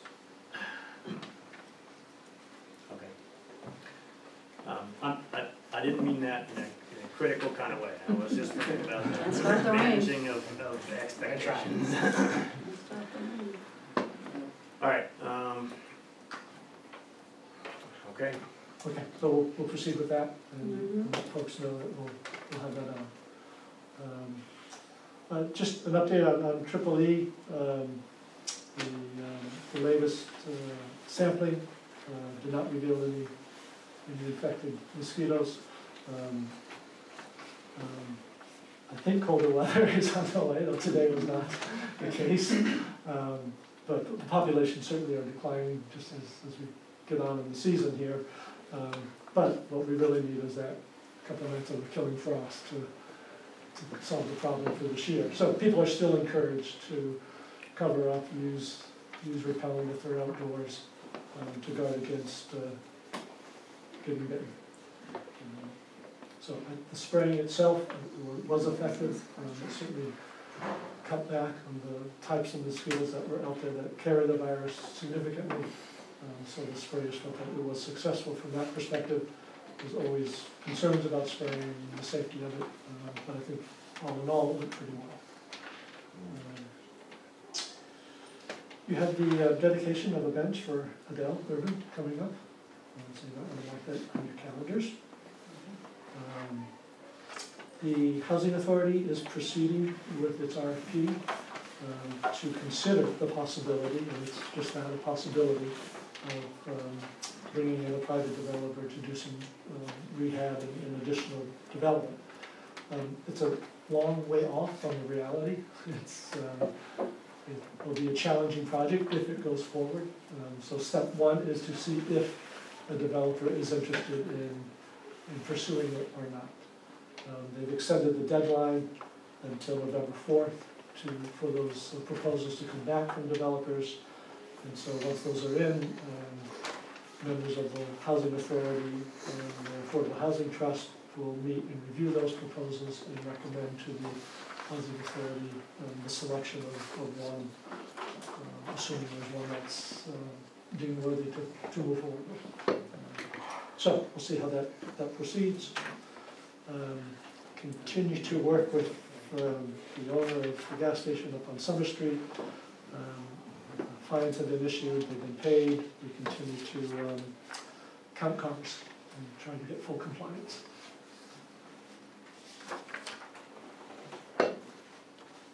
So that's all I have for now.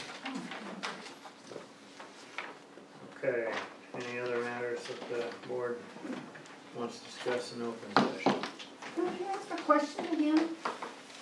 Regarding, very briefly, what? I did have. Well, one of the things of the correspondence from the residents about the police chief, what did you say? I can't hear a word you guys are saying.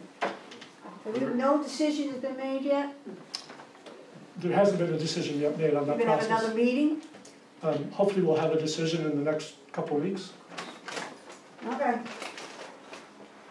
But all the letters that have been received have gone to the board. They've received all of those. They're part of their correspondence package. During the last meeting, this was going to be done by October 1st. Can you say you need to give your address, please? Sergeant Mark McCoy, Manchester Police. I came to the last meeting and the board wanted this done. They were going to sit down with Interim Chief Fitzgerald and discuss the future of the department. So that has happened. Yep. But final decisions have not been made yet. All right. So as soon as they are, we'll let you know. What's the holdup? Just process, getting the full board together. John Sacco, 48 Pleasant Street. Interim Chief Fitzgerald has held this position for 16 months. During this time, between Chief McKeel and Conley, and from Conley till now, has the board a problem with his performance of his duties in the 16-month period? So actually, I'm not going to open this up for a discussion right now. This was not on the agenda for tonight. There's a reason for that, and while we recognize correspondence, the correspondence session does not place it on the agenda for an item for discussion or for a vote from the board. or for a debate. It's a matter of informing the board and informing the public correspondence that's been received. May I add something to that? We legally cannot talk about something that's not on the agenda. We're not allowed to do that due to open meeting laws, because it doesn't allow everybody who might wish to speak the opportunity to do so. So it's not that we don't want to, we may not. When will that be an opportunity given to the residents? When will it be on a meeting? When can we discuss it? The schedule for that is going to be decided over the next couple of weeks. We probably will have an agenda item on the 21st regarding it, but we'll let you know. And it'll be posted publicly, and people will have the opportunity to come to that meeting. Wasn't posted in this meeting, and I did give people at the beginning of the meeting an opportunity to speak on items that were not on the agenda. That was the time to speak about That's this. actually number 9, other matters. No, Yes. no, as may not have been reasonably anticipated by the chair means things that came up within some time frame that I couldn't put onto the agenda. I'm sorry you made an assumption about that, but we tried to be pretty clear about the agenda, and that's for reasons of following the state law and for transparency. So I think you made an assumption, and I'm sorry. No, I did not. No. We're trying to do this the right way. We're trying to do it the right way. We're not doing anything backdoor or behind people's backs. We're trying to do it the right way. And quite honestly, we'd like to have a full board here as well when we talk about it. And we knew we wouldn't have one of our members here because we're trying to give the interim police chief all the process that he deserves. That's what we're trying to do. And our hands get tied by agendas and open meeting laws. So we're trying to do this the best possible way. I'm And sorry it doesn't feel that way. But there isn't anybody sitting here that wants to do it the wrong way. I didn't suggest that. I know. I'm just saying, we want to do it the right way. And as always, as Greg has said, any letters or emails which have come in regarding interim chief Fitzgerald, we get those.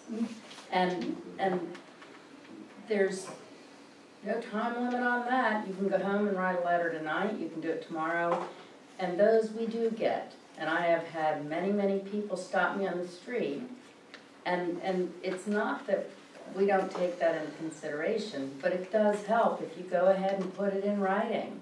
I have. Well, then we have that. Yes, you do. I checked. Good, I'm glad you did. Can I ask a question about a different topic that you brought up earlier, or is that out of order to do that?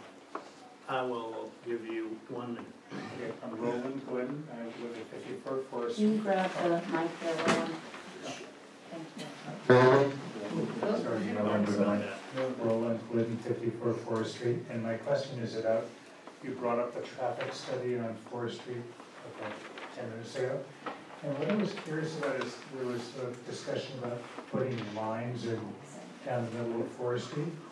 And my question is that in appearance with Forest Street being a scenic country lane, which the Selectmen about 35 years ago said that that's what Forest Street was. They literally posted it as a scenic country lane, which was to make sure that there were no changes to Forest Street. And why the street was to reduce traffic on the street.